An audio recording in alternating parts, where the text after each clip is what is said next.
Laredo, take us out. Take out.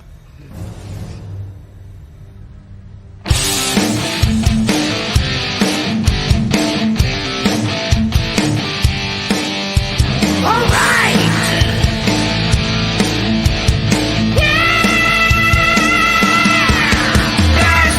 Take flight each and every Friday night. Join the fun and let's go off-world. Geek out with us live where the nerdiness will thrive. Buckle up and let's go off-world. Toys, comics, pop culture news, movies and so much more. Matthew, Jesse, Curtis, and Sean are your guides on this fun-filled tour. Blast off! Take flight each and every Friday night. Join the fun and let's go off-world. Let's go off-world. Let's go off-world. Hey, hey, hey! Let's go off-world tonight. Woohoo! Welcome to OffWorld. Well, guys, it's another Friday. It's time for OffWorld. And I was just thinking as we're listening to the theme song, we need to have a voiceover and just add Joe's name as they're going through the list of names. Because, I don't want to have Jeremy have to record it again. So, we could just be and they'll be like, Jesse, Curtis, and Sean, and be like, and Joe. Just over top of Just it. get one of those really Cortana or ATM voice thing, Yeah. and Joe. Just Yeah. Or so my how's voice, everybody I doing? can do it. Yeah. Yeah, there you go. That'll work. And Joe. Joe, now that we're talking about you, how you doing, sir? I'm good now. Now that I've been looking forward to this all week. It's been a bumpy week, but you know what? We're here in OffWorld now, and I'm excited to be here and have some fun hanging out with everybody, with you guys and with chat. Yep, absolutely. Well, if it's been a bumpy week, you should make sure you use warm water on your razor before you shave. That's true. That's true. Okay, yeah, noted. Get that shaving cream with the aloe in it. That's the good stuff. Don't take shaving advice from me. Or me, apparently. Jesse, how are you doing, sir? Yeah. It has also been a crazy week, but I'm happy to be here. I'm super tired, and I'm gonna have to get up super early to go work again tomorrow. But talking movies, hanging out with you guys, so it is good to be here. Beautiful. Well, I have also had a busy week. Not so much the work week though. Just this stuff going on. So the collection is slowly but surely coming together. Built some new IKEA bookcases today, some Billy bookcases. So got those up and running, and got to start filling those up tomorrow. So yeah, it's been busy, but for a whole different reason. So yeah, nice. We do have a lot of folks in the chat here. We've got, looks like Dave Orkin, Jacob Forna. Let's see, we've got Jordan is out there, Tanya McCoy, Mark Rivera, and Dorclair. And Dorclair says he had a bumpy week, lots of upheaval. Yeah, it sounded like he was dealing with some jury duty and some different stuff with his work and stuff. That kind of stunk, but yeah, hope everything works out for you, man. I know he was selling some hot toys, and it seemed like I don't collect hot toys, so I don't, but it seemed like really good prices on them. So yeah, check those out on the Dorclair collector group if you're interested. And then Jordan's throwing me under the bus. He's saying that I lied and said it wasn't happening. I said I didn't think it was happening because he was talking about all the jury duty and all this kind of stuff. I thought maybe he was sequestered or something to where he couldn't do a show. But I didn't say there wasn't going to be one. I said I didn't think he was going to do one. So, but that being said, I was stuck at work for 14 hours yesterday, but I popped in just long enough to drop my token gift subs, so Nice. sounded like they were having a good time. So. Well, that's good. That's good. Okay. Jordan's misremembering things, but all right, sounds good. And looks like now we've got the Dooch. What's up, Dooch? What's up, guys? How's it going? It's going fabulous. Yourselves? Welcome to the show. I'm happy to be here, Curtis. Thanks for inviting me. I'm honestly happy that you're here too. guess- I'm really excited for tonight's show. The whole like the theme with the picking the movies of '89. It's got me excited. It's way better than adventure reading books or choose your adventure book that we. You don't know that yet. Well, it's Oh, got me come on, more that was excited fun. than that. Yeah, Yeah, I had a lot of fun with Todd. that. that was fun too. Yeah, fucking Tom. I laughed so hard during that read your own adventure that my stomach hurt afterwards. Like And I that hate was Tom. hilarious. Looks like We we did. got some more folks joining in. Steph is here. Yep. Raylan, Purple Gang Gang, Kevin McCoy. So as Curtis likes to say, both the McCoys are here, Both the McCoys, both the Orkins. and both the Orkins. Yes, thank Yeah. you. Is that a royal And yes. flush? Purple Gang shirt. They like Very my nice. shirt. So. Very nice. Why is I'm douche also- an offensive term? Because like that's like a refreshing wash. So like I don't know. I am also though supporting somebody with my shirt, but it's Jesse because I got my flannel on. So oh yeah, but that's really just because I Flannel got blue blue right beforehand. So I'm wearing a Star Trek shirt that my son got me. well, very nice, very nice. And Dooch is wearing Zelda. So there you go for anybody that was looking. Apparently, I got to show off my shirt Yeah. too. I'm just gonna be a sheeple and follow the flock. Right, here. I'll just tell them you're wearing a Zelda shirt. That's cool. Well, let's go ahead and get right into pickups, and we will start with Jesse and go around the horn. Jesse, what do you got? oh sorry, I was reading up douche. I got my Save that till after the show, Jesse. part of my I got the second part, which is the bigger part of my in-stock order. In-stock sale order arrived today. Nice. So I was frantically opening most of them in the 15 minutes before I logged on. That's why I was almost late, Curtis, because I still have a couple things to open, but I had to have something to fidget with on the desk during the show. So I won't show all of it off, but I got a couple wall tours, a bunch of reinforcement too, some of the deluxe or the deluxe builder stuff, couple Vargs, and a couple of the a Decebalus, an Ogre, and a Half Giant. And the Barch kit in the fancy new packaging box. Ooh, they very have for nice. it. I mean, not that I'm keeping it in it, but it's cool that they have that now. It is nice packaging. Did it not come in Mhm. packaging initially? It was just in plastic. Yeah. Yeah, know, be- Uh, yeah, it was and just like a then- plastic container, like the wings or whatever, you know. Yeah, like the hands Yeah. packs, how it was just the clear. Right. Now it's easier to stack on the table. So like the hands packs and stuff come with them now, and all that sort of stuff. So, Very nice.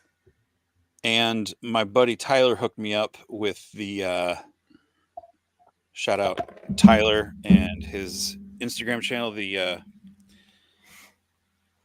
what is it? Failed Imagineers. They've got some cool. He's got cool stuff going on over there. I dropped the helmet. But the Target exclusive Clone 2-pack came out Nice. this past week. So it's got the 332nd Clone Trooper and the Phase 1 Lieutenant with like the removable helmets and stuff. So I just have not worked those into my shelf yet because I was like, I need to save them for the show tonight. So if you've gotten any of the Clone Troopers, like there's nothing really new about them except that they have the removable helmets. So it's just cool to add some more 501st and 332nd Troopers to the shelf. All right, that's a lot of numbers. Okay. I can't remember a phone number, but I'll remember the clone Italian designations. That's cool. All right. What do you got? So I got nothing. Oh, all right. Well, that was fun. Joe, Thanks, guys. what do you got? Well, I got a few things in today, and I had actually forgotten. I think it was you, Oh, Curtis, that nice. mentioned that Oh, they the had the throne. daily Yeah. sale on the Yep. on the transformation throne. So I ordered that, and I got a big bad toy store box today, and was like, "What the hell? I didn't order anything." And I opened it up, and I was like, "Oh yeah, I did." So I got my throne. I'm looking forward to messing around with this. That's going to be pretty cool. Yeah, that was like, what was that, like $26 last week or something on sale? Yeah, something like that. I think it was 50% off, somewhere in that ballpark. So it was cheap enough that I felt like I couldn't pass it up. Yeah. And There's then, a bunch of Power Ranger stuff on there right now. So, Dooch, you may want to check out the daily deals. Get some Power Rangers. I told you my problem with that line. I probably forgot. You probably did. I gotta say, every time I see that Silverhawk logo, I like this. The theme song just starts playing in my head. It's like I can't stop it. They do have a guy that looks like he's got a pumpkin on for a head right now. The pumpkin rapper. Yeah, I guess. Yeah, he would rap. Okay. Regarding the throne, like it looks cool and everything, and 26 is a great price for it, but it was originally like 55, right? Like yeah, and that's why I didn't have it for that 55 price. I can't believe they didn't throw some paint apps or something on there. Like, we talked in our Legends of Grayskull podcast episode, streaming now exclusively on YouTube, that that Skeletor throne, we were like, it's not worth the price, and this is more expensive without a figure or light up features, and just like, come on, Super 7, you could have done something a little bit more. Yeah, but look how cool the box is. They never cheap out on the box. So Super 7's boxes are fire. I wish Super 7 would start cheaping out on the boxes and putting more into the figures, or just this is knocking like a that price. $35 box. Yes, yes, it is. Okay. And thank you, Wholesome Warlock, for doubling our daily sales at the flea market. We appreciate it. Very nice. Did you have anything else, Joe, or that's that? Yeah. I got an order from Noble Bear in today. He had put up his alchemy table, and I picked that up, and this is kind of cool. So you can put a tea light in it, and it will actually, the tea light goes inside the table. Mine were a little big. I need to get some slightly smaller ones, but the lantern will glow. So I thought this was pretty cool. Yeah, that's neat. So got that in it. It comes with different, bits and bobs that you can. I was gonna say, did you get the blue bottles? Those looked really cool. Yeah, I did. So those, and then the little, like, I guess if something goes wrong, you got to have that water jug there to throw your potion into before it, kills you or something. So yeah, okay. So I got those today. I thought that was pretty cool. I haven't had a lot of time for painting lately, but I'll need to make some time to paint that up. Seems like a fun project. Wait, I wasn't done yet. Okay. Oh, this one I'm actually really excited about because I collected Masters of the Universe classics, but the one glaring hole in my collection was the Green Merman. I had the blue one, but I didn't have a green one, but I just wasn't willing to pay the aftermarket prices.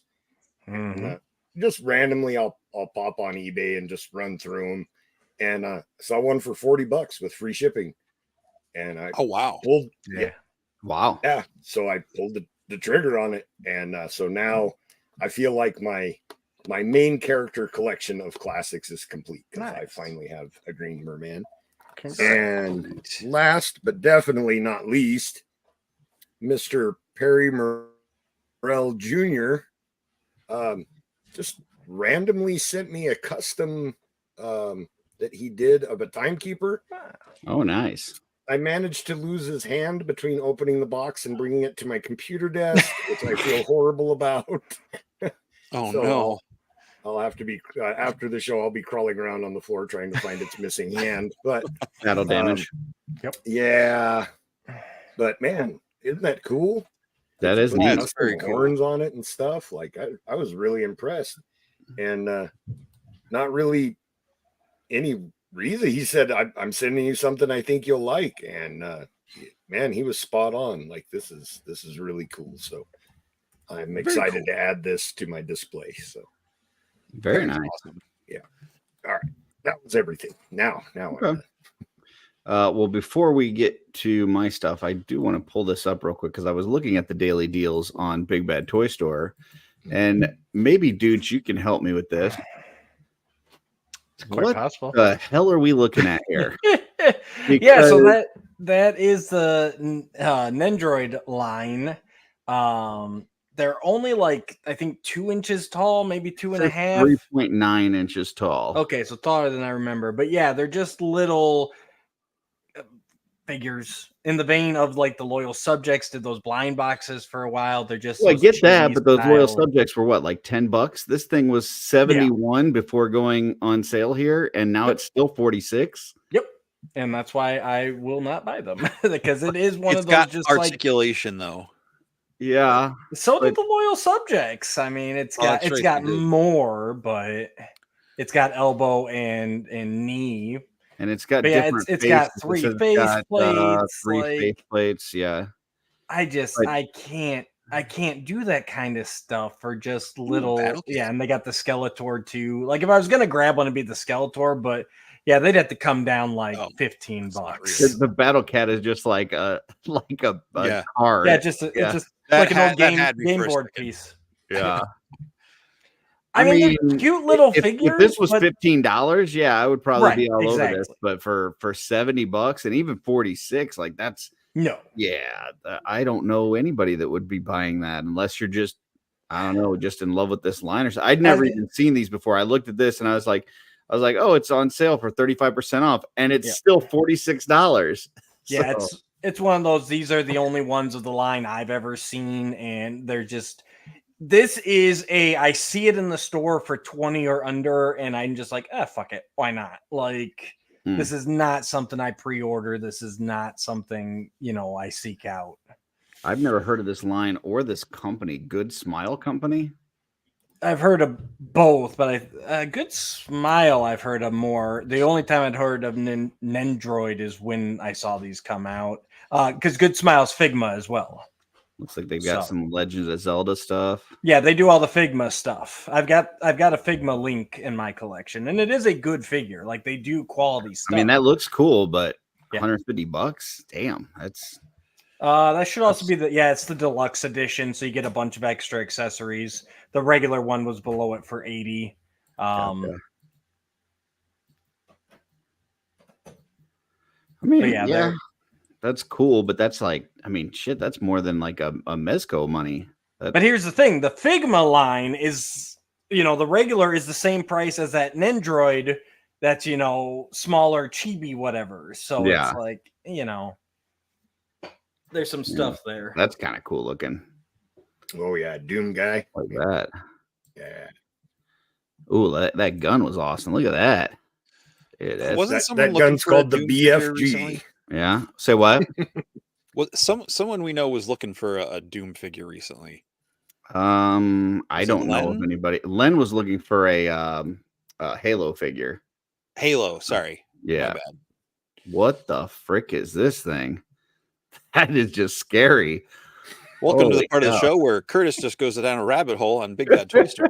Sorry, I saw that He-Man thing, and now I've never heard of this company, but yeah, they got some weird shit. So, all right, sorry. You should get that girl figure and put my face on it, Curtis. Ixnay on the girl. Hey. Okay. The gag. All right. Well, let's throw me in here. Let's do my pickups for the week. So I did show this on Saturday Day Live last week, but I have not shown it here. I did get the Mezco Donatello. I did not get the rest of the turtles. I only wanted to get one, and so I chose the best one, which we all agree on, Donatello. because Did he you gets find someone that purple. was parting them out or something? Or Yeah, it's, on the Mezco. Actually, I asked in the support group that my wife was going to kill me support group, and then Greg had pointed me to a Mezco board that I was a part of, but I wasn't really checking out. And yeah, there was a guy that was selling them individually. So, and I've seen a couple more since then. So yeah, if you're looking for like the RAF one, Jesse, I would check that Mezco board out because there were some people selling them individually. You know, I think the whole set was 400. You know, now they're going for like 700-800. But I got the Donatello for 150, so not bad. He's got like that little like electrical thing on his hand that has like a flip top like keypad and stuff. nerd. Alternate bandana things that go on there, alternate heads, hands, feet. He's got a soft good piece here, but it's kind of crappy. Like it's only wired on like the inside here. It's not wired on the outside. And it's really flimsy. So, I mean, for Mezco, I thought that was kind of crappy. They come with these like communicators that like pop up, and I don't know if you guys can see that, but it like pops up and all that kind of stuff. Pops up, gets lost, swallowed by the dog. Yep. They even got they got a slice of pizza that's like all, you know, like the East Coast dangly. Look at that. Look at that cheese hanging. And like, yeah. So it's pretty cool. I'm very, very happy with it. I would say that I think the figures came out looking a lot better than what I thought the initial pre-order pictures were. But yeah.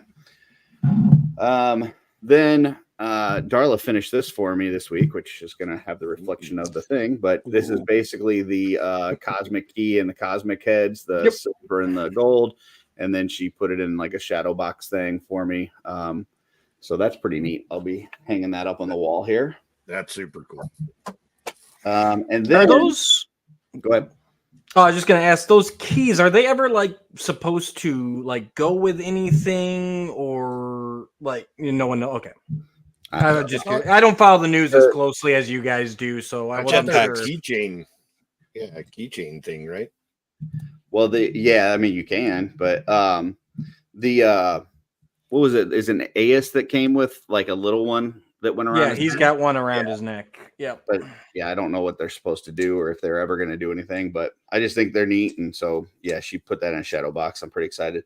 Knowing the Horsemen, they probably have something planned like 10 years down the line. If they do a spaceship, like that'll like do something on it, you know, pop open a door or something. Yep. That would be cool. And then, so I started, okay. One last question about the shadow box. How are they mounted in there? So she basically took foam and kind of like drilled out or dremeled out the space for them, covered it with fabric, pushed them in there, and then did you glue them in, or they're just stuck in by stuck in based on the what she carved out. So I guess it fits in there, and yeah. So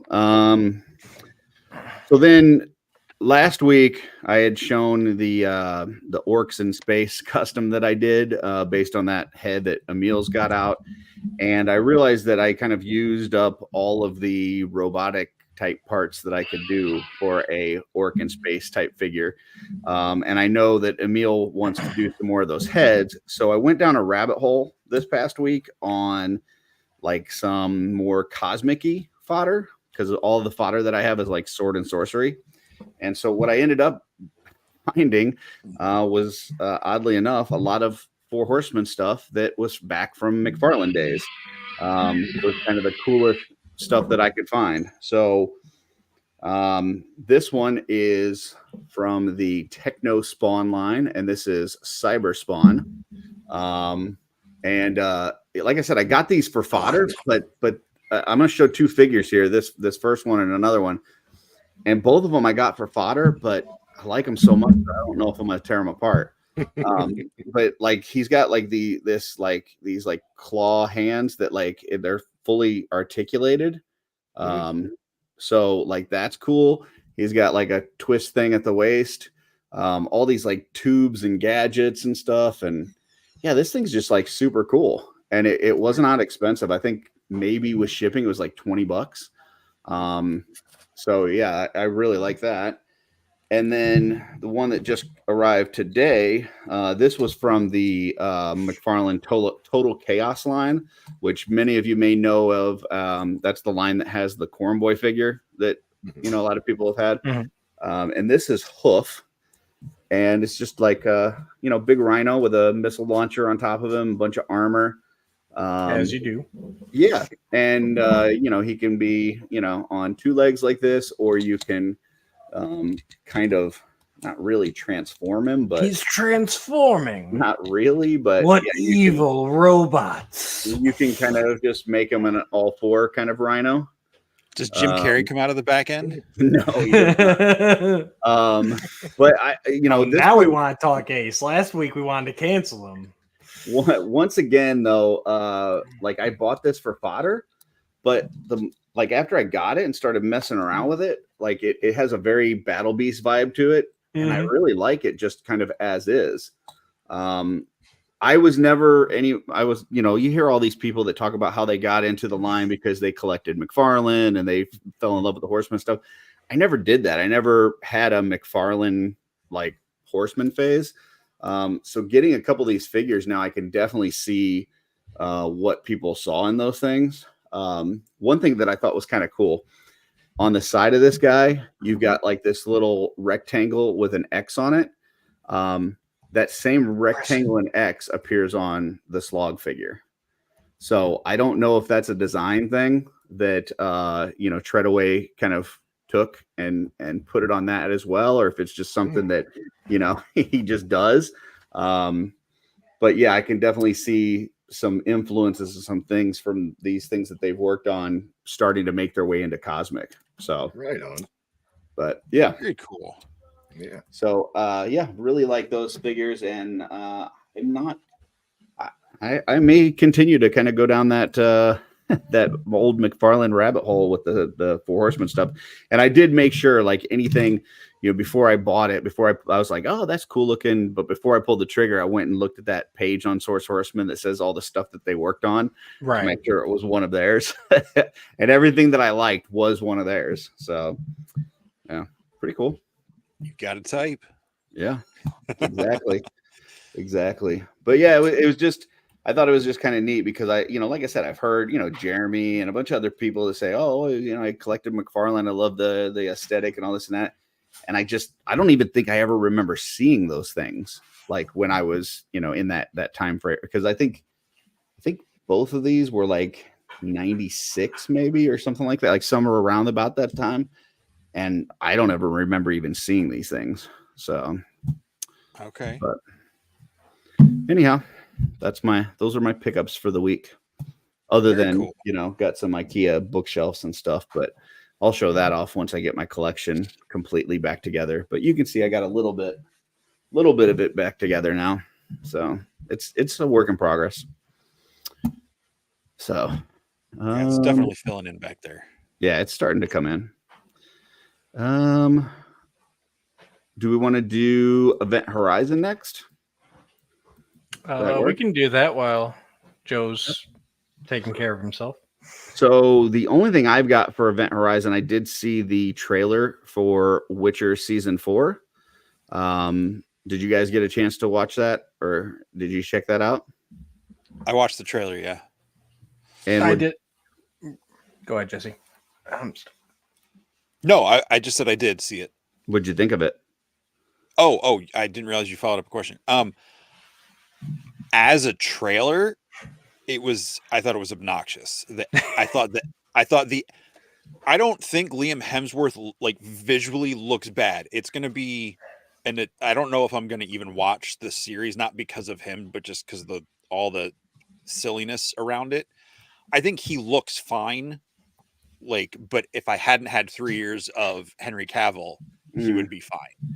So it's nothing against him, but just the way that was edited, it felt very frantic and poorly done as a trailer. So I mean, I have little excitement for it.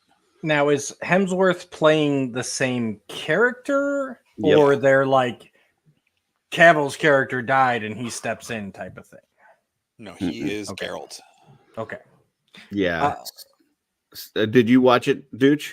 No, because I have never seen a single episode. So Oh my the God. season 4 trailer wouldn't do much to me. And Okay. now hearing how everyone is kind of like, oh, this is going to suck with Cavill leaving, I have very little motivation to start it at this point. So I would say I also did not like the trailer. I'm holding out hope that it's still going to be something that's, worth watching. But the more I hear, the more I see, the more I get worried that it's not going to be. And I don't think that Liam Hemsworth is a bad actor, and I don't think that he couldn't play this role.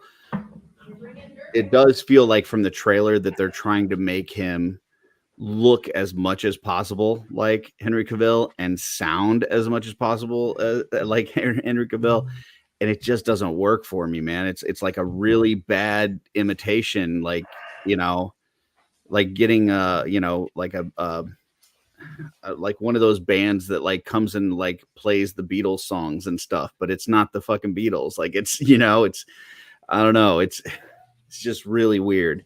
And yeah, the trailer did feel very frantic. I didn't get anything from the storyline. I have no idea what they're trying to tease for the season.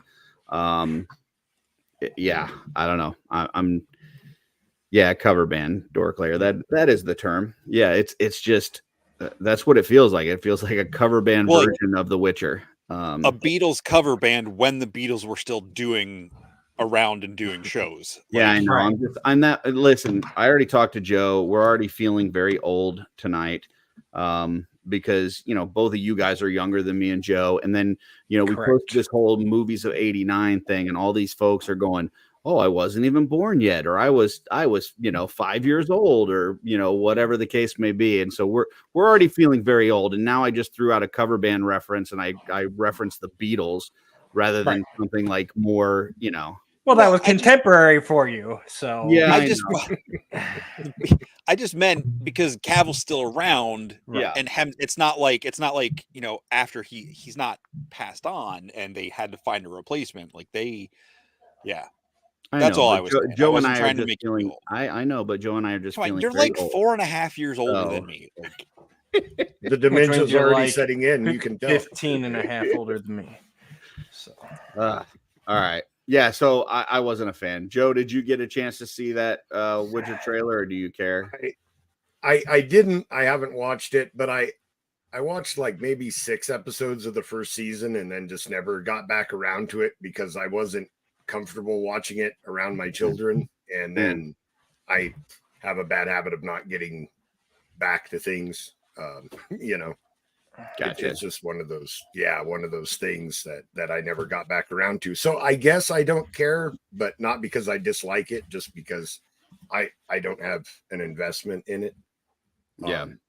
I see that Bill mentioned though Discovery final season. That I am super looking forward to. Discovery has actually been a really cool Star Trek show, and if anybody's a fan of Star Trek, I highly recommend it. I'm actually super sad that it's the last season. So yeah, I have not watched an episode of that. I have been watching the newer one. What's the one that came out after that? Strange New Worlds. Yeah, that one's really good. It is actually Captain Pike from Strange New Worlds is in season 2 of Discovery. That they took him from that and put him into Strange New Worlds. Okay. So, Strange New Worlds might be better, but I still really like Discovery and recommend it. Okay. For sure. Besides those two things, anybody else see any trailers or anything that's coming up that you're excited for or less than excited for? It's been on my radar for a while, but I think the Civil War movie is about to come out. Captain America? That came out already. No. Oh. No. It's it might actually be out. No, it comes out next week, April 12th. Directed by Alex Garland. It's an A24 movie. It's got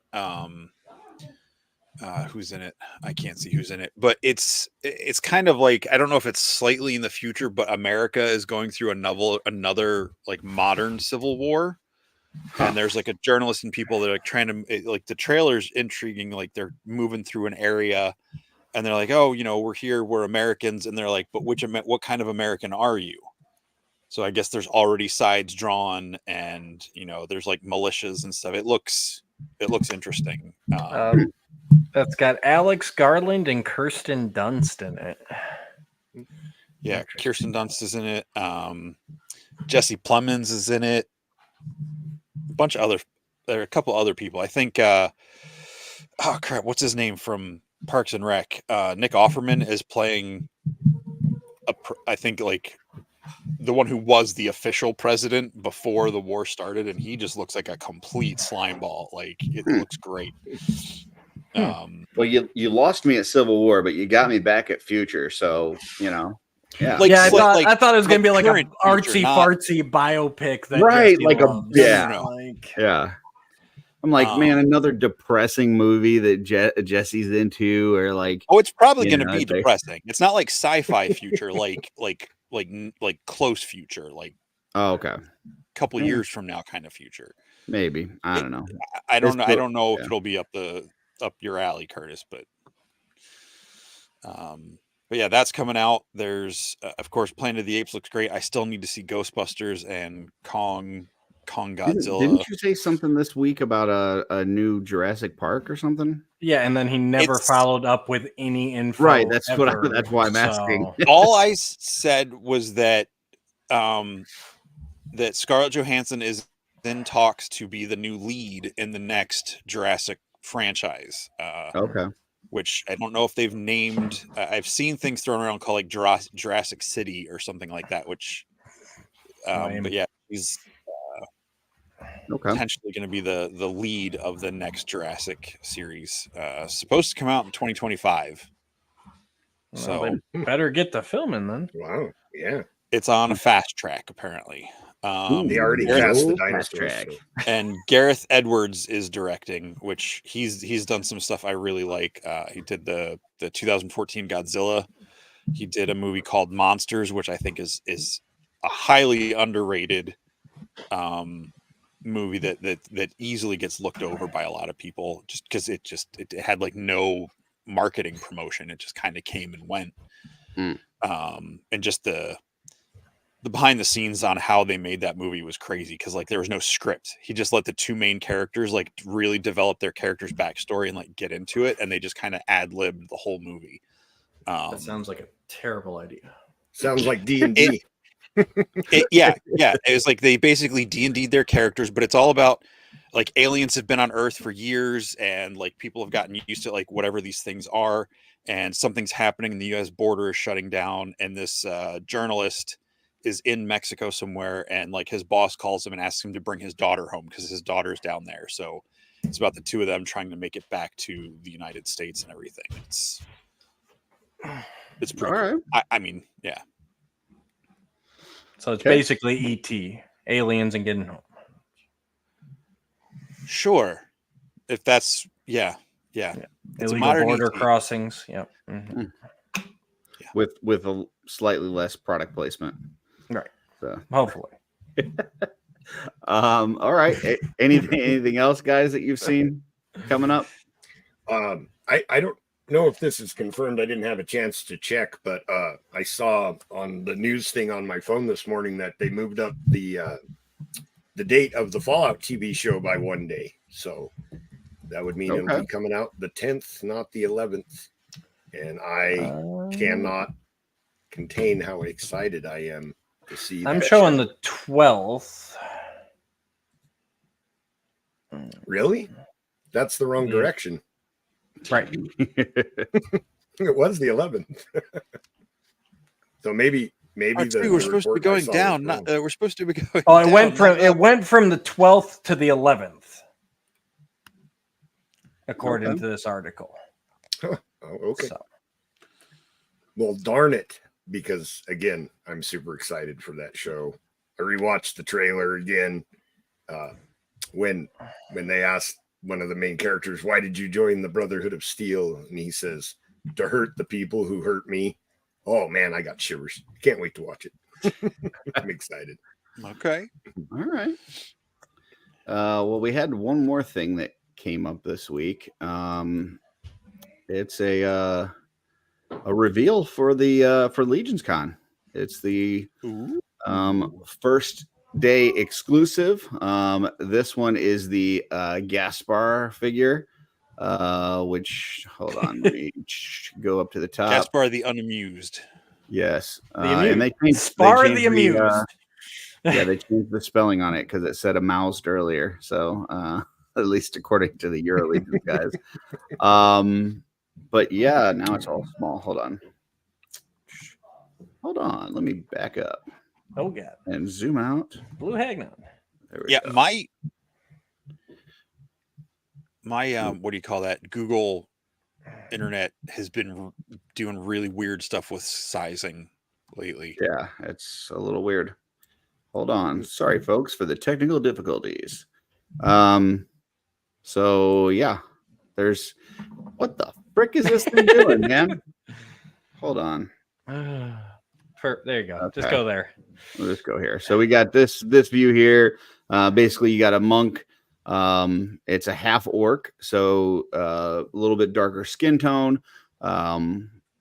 From what we're hearing, it's similar to the Samir from Poxus Wave.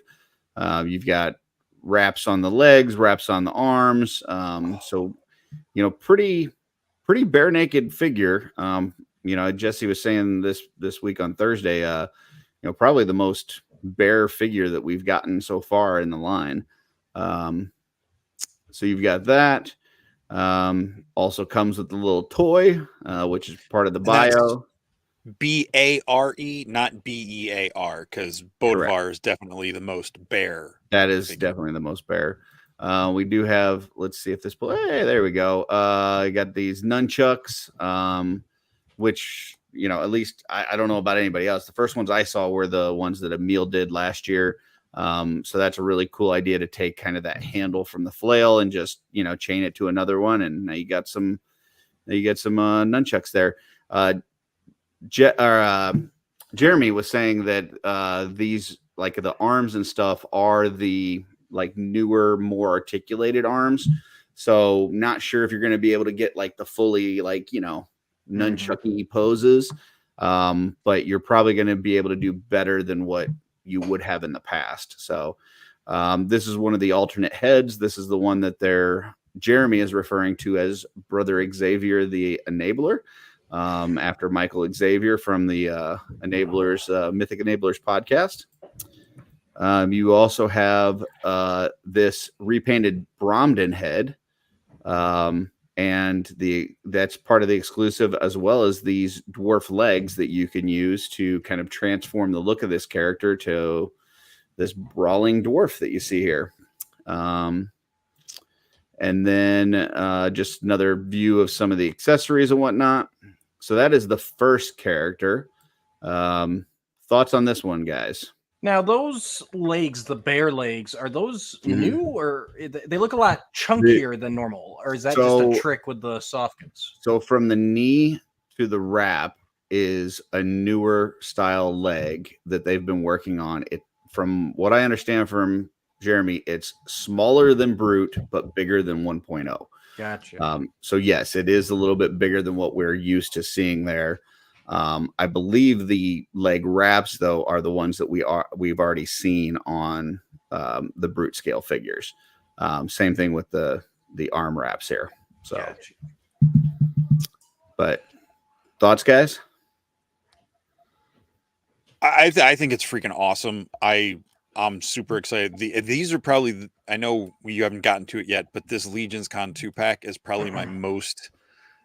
I'm the 2-pack I'm most excited for from Legions Con stuff they've done so far. Okay. Interesting. Yeah, it's pretty fantastic for sure. I like the concept of having a monk in Mythos. Mm-hmm. The soft goods look amazing. I'm kind of as of right now, I'm tempering myself. So I'll probably only get 2 of these. I'll definitely be making the dwarf with this one until they do the standard version, to get the monk later. But it's a ton of options. Just a lot of cool stuff. I'm already in my head like different, and I don't even know what else they're gonna have.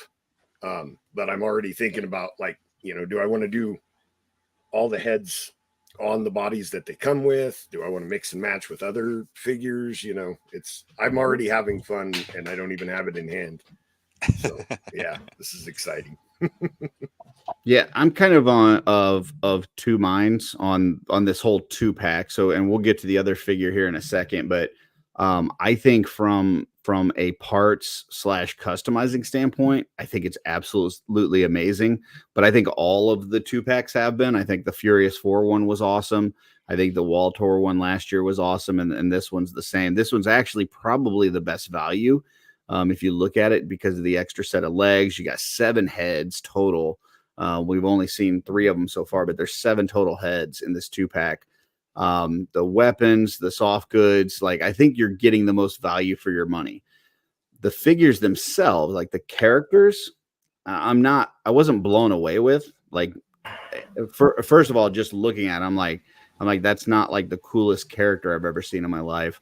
And then as far as a tribute goes, like I don't look at this and go, oh, that's George, or go, yeah, George is a monk. Like, as far as a tribute, as far as an individual character, like it doesn't blow me away, but I think the value of the 2-pack is absolutely amazing. So as a customizer, or even somebody that's just like, if you're buying these to do as like giveaways and stuff, I think there's a huge amount of value in this 2-pack. I got a question for you, Curtis. Sure. What do you think would have been a better tribute type of figure for George? Did you have something in mind, or? I really don't. I'd have to think about it, but it felt like to me, like the Waltor one, like knowing Walter and knowing that he's a big skeleton guy and stuff, what they did, and then they threw in, things like the Cabal shirt, and they had the Cosmic Cabal logo on the one shield and stuff. Like it just felt like that was totally made for Walter. The Furious 4-pack, like if you break down the each individual character and you look at how they put them together, like it felt like that was made for those 4 guys. These feel like customs that Jeremy kind of designed and put together and then threw their names on it. Now, that's just me. That's how it feels to me. But there are some things like the little toy that's in there, the name, the bio, those things definitely speak to those guys. But there's nothing about this figure that makes me go, oh yeah, that's George. So right. To me, it's that stoic face right there, like that head, and the unamused, playing into that whole shtick that's been through the community. But I get it. But I mean, we've also had that head on, what is it, Vorthog? We had it on the Uwit figure. We've had it now on the, it's not like it's, this is like the 3rd or 4th go round of this head. For sure. To where, because we also had it on the Tactics. I think this is the same one that's on the Tactics Orc, right? One of those had it, right? It's the one that had the war paint. Yeah. So I mean, so we've gotten this head like 4 times now. So, like I said, it just feels like, and listen, like I said, I love the parts. I think that it's a great value, but I know that Jeremy likes monks. He likes these types of characters. It just feels like Jeremy put together a custom and was like, hey, this is kind of cool. Let's sell this. Oh, by the way, we're going to name it after so-and-so, and pick a random name out of a jar, kind of a thing. So, but yeah, that's just my thoughts on it. But like I said, I'm going to buy a ton of these because I think if you're trying to hook somebody on the line, or if you're just doing it as a giveaway, it's just a lot of value here, especially exclusives, because we talked about, just for this figure, I can't remember, is the toy an exclusive part 2 or no? No, that's from the. Oh no. It's No, just that's not. the So it's Bronson just head the and the legs dwarf and legs. yeah. So, Yeah. but I mean, that's a head that we've really only seen one time, and that's a very expensive figure. Plus, anytime people can get a dwarf head that actually has a face on it, and it's not just that helmet that they got to throw all the beard clips and everything on. If you can get an actual dwarf face, like that's pretty cool. And then the extra set of legs, like that's another exclusive part that it's like, if I see this, it's like, I don't know that I want to wait for the retail version, or the one that's going to be on Store Horseman. I want to get this exclusive one because it's got these extra parts. So the dwarf is so, like, it's a dwarf pugilist, right? Yeah. I mean, that is just an awesome concept anyways. I think I'm more excited for this version of the figure than the main one. Oh, I same. like the main one a lot too. But this is just a really cool. Well, that's the thing. Like with 7 heads and all these different parts and weapons, I mean, you can do whatever the hell you want with it. And that's what I'm saying. So it doesn't really matter that I'm not completely wowed by the first image that we saw, because there's so much in this that you can do whatever you want. This I do think is amazing. Like this, I look at and I go, okay, this is unique. Like we haven't seen this. Right. I like this. So yeah. But I wouldn't like put this out and then go, this is Diego. Yeah. Like it's, just throw a name on it. But did you guys see the t-shirt? Oh, did they put one up? I saw that they were talking about it. Did they actually put one out there? Yes. Hang on. I got lots of tabs open right now. We'll work on getting the other character up here. Oh, that's awesome. Gaspar dislikes amusements. Very nice. And that's on Retro Rags. Yep, Retro Rags, available to order right now. So gotcha. You can head over there and grab them. Okay. And then the second character here is Garwich the Unpredictable. And this, I'm a little bit more impressed with this face, because I don't know. Is that the? Can you zoom in on shadow? That's the Shadow Orc Grunt head. Is it? One. It's just with different paint and different options. Yep. Like this is a unique look. I like this. As far as the head goes, I'm not the overall look. I don't know why they chose to like get soft goods on the outside, but then the loin piece is plastic. That seems like an odd choice. Might just be a placeholder again, and they'll come with both. Maybe that was a one-time deal. Yeah, I don't know that that's going to happen. So, that to me is weird. Like the soft goods on the outside, plastic on the inside, the like dirty orange, like it looks like it's got like dirt and stuff on it, and then mixed with green and yellow, and like this thing is just, it's all over the place. I'm not sure quite what's going on this. So once again, I'm not like wowed by the character itself, but then you look at the rest of the parts, which I just went the wrong way. Let me see. Can I zoom out of this? Let's see. So let's go down. So like this, and Jesse and I were talking about this the other night. Like normally I don't give a crap about the cat heads. Like they don't do anything for me, but this paint job is freaking amazing. Like just that like the artwork, the makeup like design on there. That's super cool. And then you go even further down, you look at like all the parts that it comes with, which is going to go small now. Well, whatever. Anyways, got all those parts, and then you get this one, and this is really the money shot. Like this is the Atlas head, which I mean, I've seen people pay upwards of $100 just for that head. So this being as an extra head on here that's a game changer. So yeah, I mean, like I said, I just think the value on this is super awesome. And I like how that this thing was a like waist piece in the earlier one, and then here they're using it like as a cloak. Like they moved it from his waist up to his, and it looks like it's meant to be there. Like it looks cool. So yeah, I wonder if that was maybe the original thought behind it, probably why the loin piece is plastic, and then they changed it up later. Well, they probably just wanted to show that you could, if you wanted to, put it down there as well. But I think you're right, Joe. I think this is the way they really intended it to be. I still think that you could do a fabric loin piece though here with this as a cape. Like I still you could have, yeah. I think the mix of the plastic and soft goods just is kind of odd. But listen, this 2-pack has so many parts, so many different options, so many heads. Like you're going to be able to just sit here and play with this thing and have tons of fun.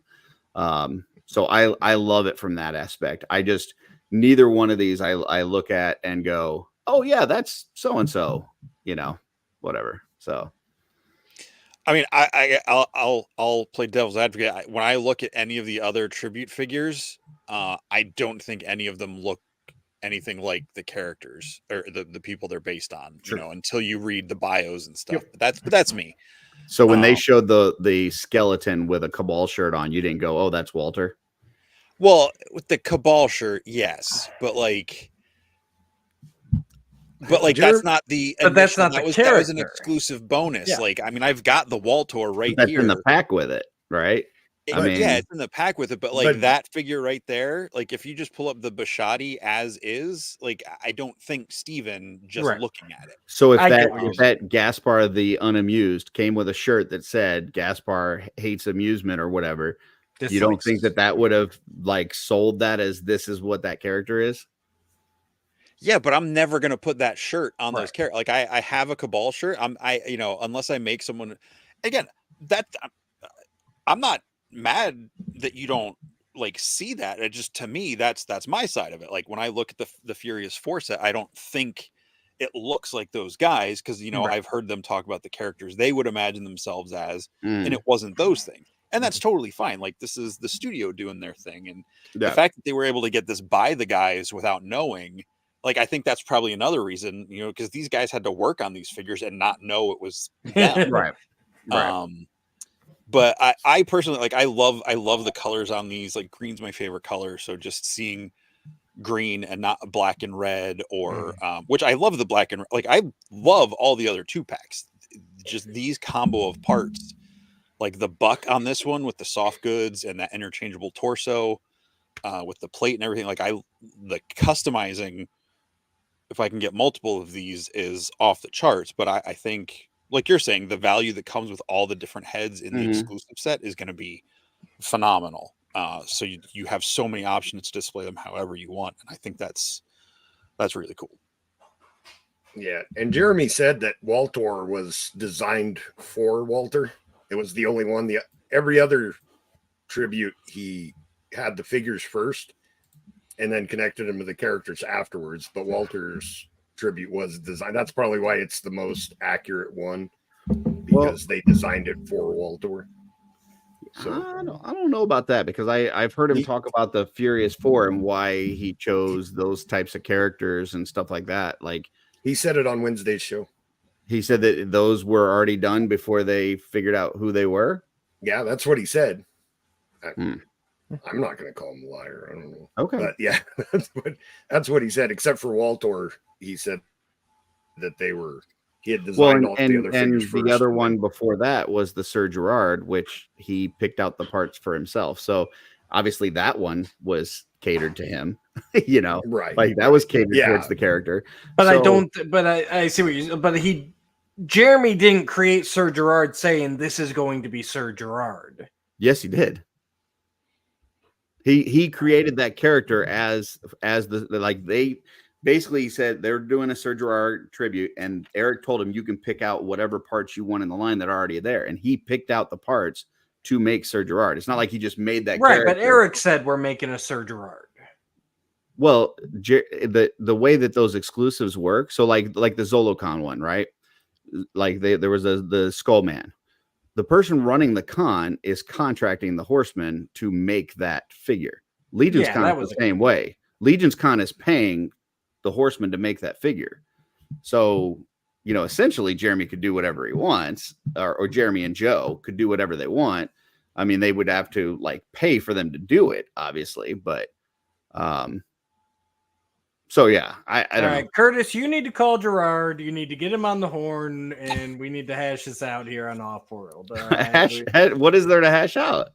You're calling Gerard already a stinking liar. So, well, if Joe's because I didn't hear him say that, but if Joe's saying that the other 2 packs were already done before he mentioned 4 specifically.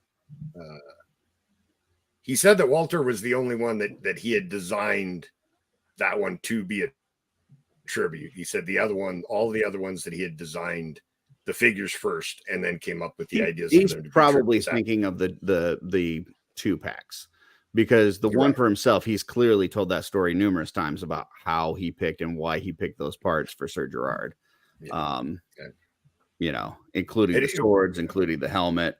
So, but regardless, it's a cool 2-pack. Everybody should get it. You should get multiples because it's going to be a lot of fun, and you're going to want it. So, I really like the Garwich figure too. I like the fact that they chose all the weird colors. I know I'm in the minority, but I like the Motu tribute figures because they stand out. I know a lot of people don't like the bright colors and things like that, but even in classic medieval, there was, nobles that would have their armor blued, with heat and things just to stand out, to be different. I like that. I like that. Not as a standard, but every once in a while that there's a character who's got all these, I could totally see Chris wearing this outfit too. Well, Chris will wear anything, but it's almost jester like, Yeah, you could bring a pink bunny suit to the studio and he would wear it. Yeah, but I mean, that's I think that's the thing, because he stands out so much. Having colors that stand out are perfect. Yeah. I actually thought of Boba Fett when I first saw this. Well, especially with that Gorgo, with that one head. I don't think they ever show it on him, but in the accessory shot. Do they not have a picture of it? There it is. There it is. This one. Yeah. Without the horns on it, though, even more the Zenithon attachments on the side of the helm. The spiky ones right there. Yeah. Yep. Yeah, maybe. Maybe. And the barbarian head too. I've still got an unopened barbarian builder pack. I'm hoping that the skin tone is pretty close to that, because that would be pretty cool. The barbarian head? You talking about the Atlas head? Yeah. Oh, okay. Gotcha. Yeah. I mean, people are going to want that for sure. Even if it's people that want to make their own version of Adamon or, whatever. And I think that was a really smart choice to throw this in there, especially now that we're getting an Atlas version 2. Because it's okay, now you don't have to worry about, I don't know. I don't know that they ever care about adjusting the market or, this thing's going for a lot, and now we just throw this head out here and stuff. But since there's an Atlas version 2 coming out, I think it makes more sense to make this head available. And this is a great forum to do it. They're not going to put this head on another figure, another character as a named character. But throwing it in extra on an exclusive pack makes a ton of sense. And I wouldn't be surprised if we see more of that.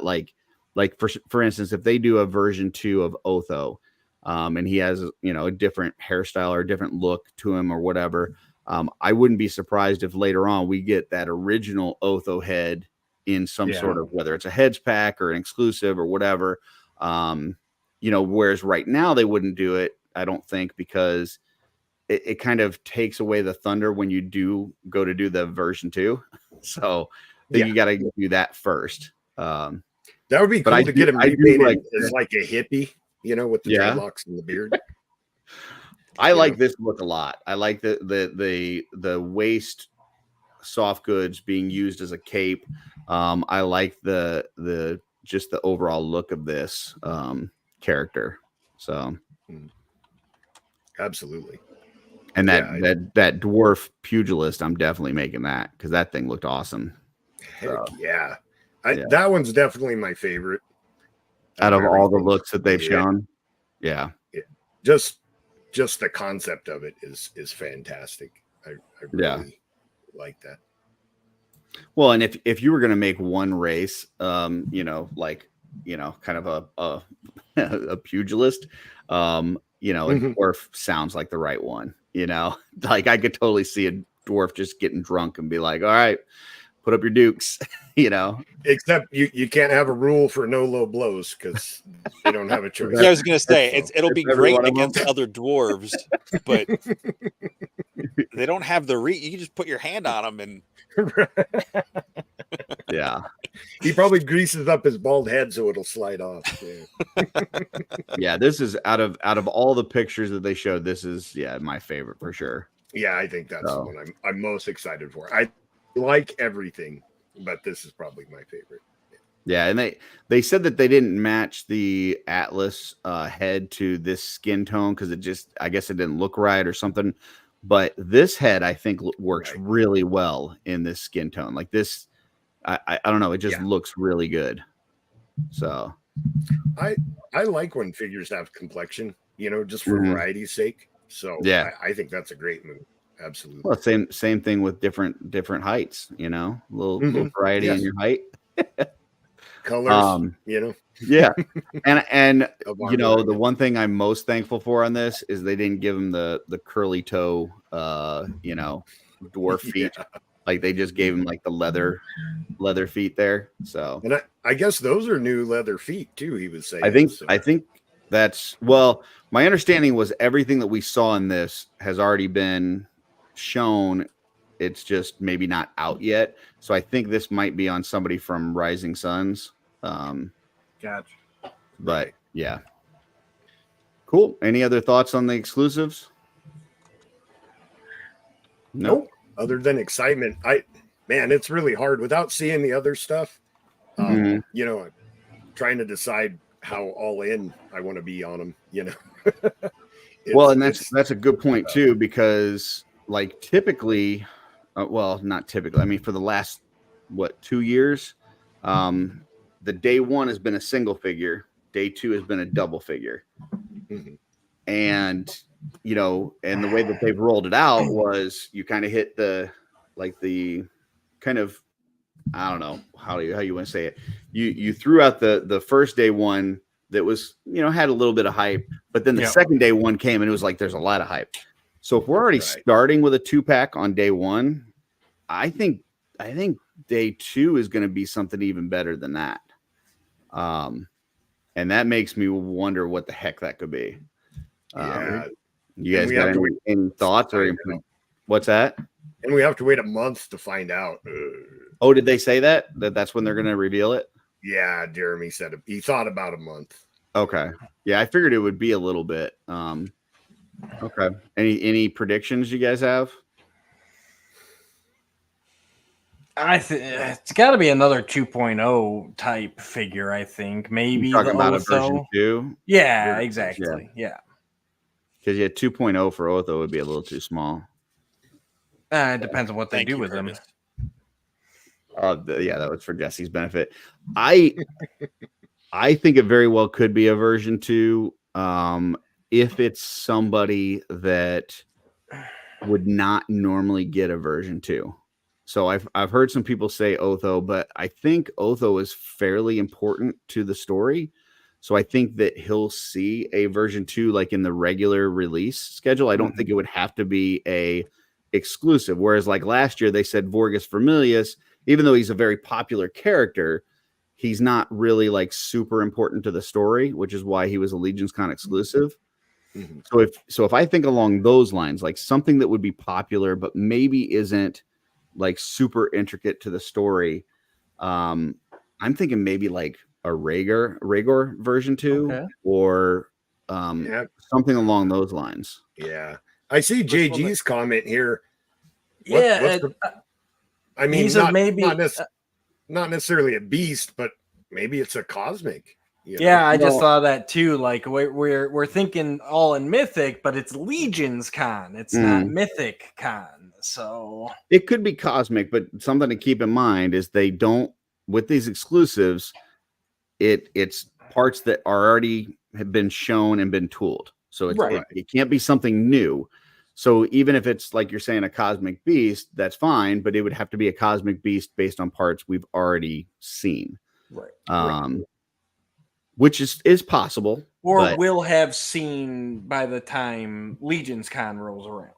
Correct. Well, it's something I don't know. that I think it would probably have to be as of like, Rising Suns, because anything it has else to be something that's yet. tooled already. Yeah. So I don't know how ahead they are on tooling, but unless, there's sometimes where they have, like, for instance, they had the with the Operative 83, they put that one monster face on there, and we had not seen it yet, but that had already been tooled a while back for something else. They just didn't get to it. So there is a possibility that they could use something we haven't seen as long as they've already tooled it.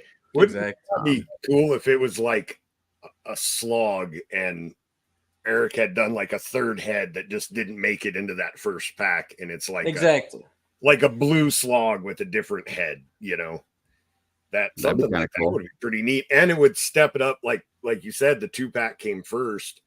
That's something that would definitely get the excitement level up, for that second one. I'm just taking shots in the dark there, but No, I get it. Yeah. I hope it's a 4-pack of randomly colored fuzz monks. That would be all right. You don't have to pander to me. I don't have anything to do with this. I'd put those on my short list. I was wondering if it would be something like I've seen other people say, is it Ravenna that was the other fan exclusive, like Vorgus, like with new parts, new to her parts, like from like some of the stuff from the Rising Suns, like the assassins and stuff. Or I know they said my understanding is they'd never re-release Sir Valgard as is, but would they do a new version 2 of Sir Valgard with soft goods and things that fit him more into the newer version of the Aetheron stuff? Yeah, that'd be cool. And that would be awesome. Yeah. We might be getting to this, but they threw out that weird pixelated cube picture today. What did they call it? The Mysteries of Mythos? Yep. I mean, there's a lot of people kind of hinting at the same thing, that there's like 10 colors, there's 10 factions. Yep. It definitely says Mythos, so it's definitely Mythic related. There's 10 colors. Odds are that's 10 factions. I would say it's got to be some sort of all-star vote. I'm just hoping it's not the format that we've had in the past. I know I was listening to the Euro Legions, and they were talking about what if it was like some sort of, version 2 vote. So maybe some stuff that they either have renders for, or they've kind of, pop and swapped and said this would be a potential, new version of these characters, and you could vote on that. I think would be cool. But yeah, I guess we'll see. I mean, it's interesting way to do it. Just throw out these like colored squares and let everybody freaking, just take their guesses. So it just I think it's just the mysteries part of the, and maybe I'm overthinking it, but I don't know what's mysterious about All Stars. It's all things that we've that's what I keep getting stuck on in my head. Yeah. That's the only thing that keeps me from going all in on that idea. Yeah, I mean, they haven't said. I would think if they're not going to do All Stars, they would have come out and said, "Hey, we're done with All Stars." Right. The fact that they haven't said that, and it's already kind of past that time of year that we would normally do the voting, this just really feels like something All Stars to be. Now, that being said, All Stars has changed over the last few years. Yep. to where they've added new figures. They did an alumni vote last year. They did the category votes, that was 2 years ago, where it was like you had to vote for your favorite 2.0 figures and your favorite knights and your favorite dwarves, whatever. So even if it is an all-star vote, I'm sure there's going to be some sort of unique twist on it this year that we're not aware of yet. So it looks like an alien from Space Invaders. It looks like that channel that I used to try to get in when I was a kid on the cable box. It looks like a skull with one eye quizzically open. Yeah. Well, I mean, Damn, it Joe, you does got big eyes. specifically say 10 years of Mythic Legions. I mean, it's Mythic Legions, 10 Right. years Mythic Legions. So, yeah, it'll be. I'm trying not to read into it because I know a lot of us went crazy trying to read into the what was the Monkey King teaser. yeah. We're all over the place. So I'm And just like excited that I deciphering don't know what. languages. Yeah. Yeah. So Deciphering I'm just excited. languages It's on the fun. scrolls, and then come to find out, like Jeremy just grabbed some clip art or something that Yeah. had that on there. It was just like an iStock photo that he got the Right. rights to. Yeah, that's it. You're analyzing the colors on this one, and it's like a stock photo for something. Right. Yeah. Yeah. Yeah, people are like learning about hieroglyphics and taking courses on how to solve the puzzle, and meanwhile it was It's just like a they've stock just photo. unfolded like a Rubik's cube, and this is the shape it came out as. Yeah. Either way, it's exciting stuff coming in April. Yeah. And he did say starting in April Yeah, it's was April. when they were going to really start dropping like all the new stuff for the year, like all the teasers, all the things that are going to come this year. So I mean, we've already got And the 2-pack, and now this. I think buckle up for this Yeah, year. I think think it's going to be wild. I agree, because they're making that trip to China next week, right? And Jim is going, Yep.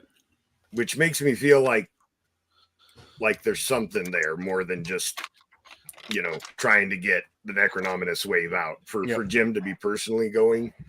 I feel like there's something cooking. Well, I mean, this is their first time being able to go back over there since COVID, like even for Chris.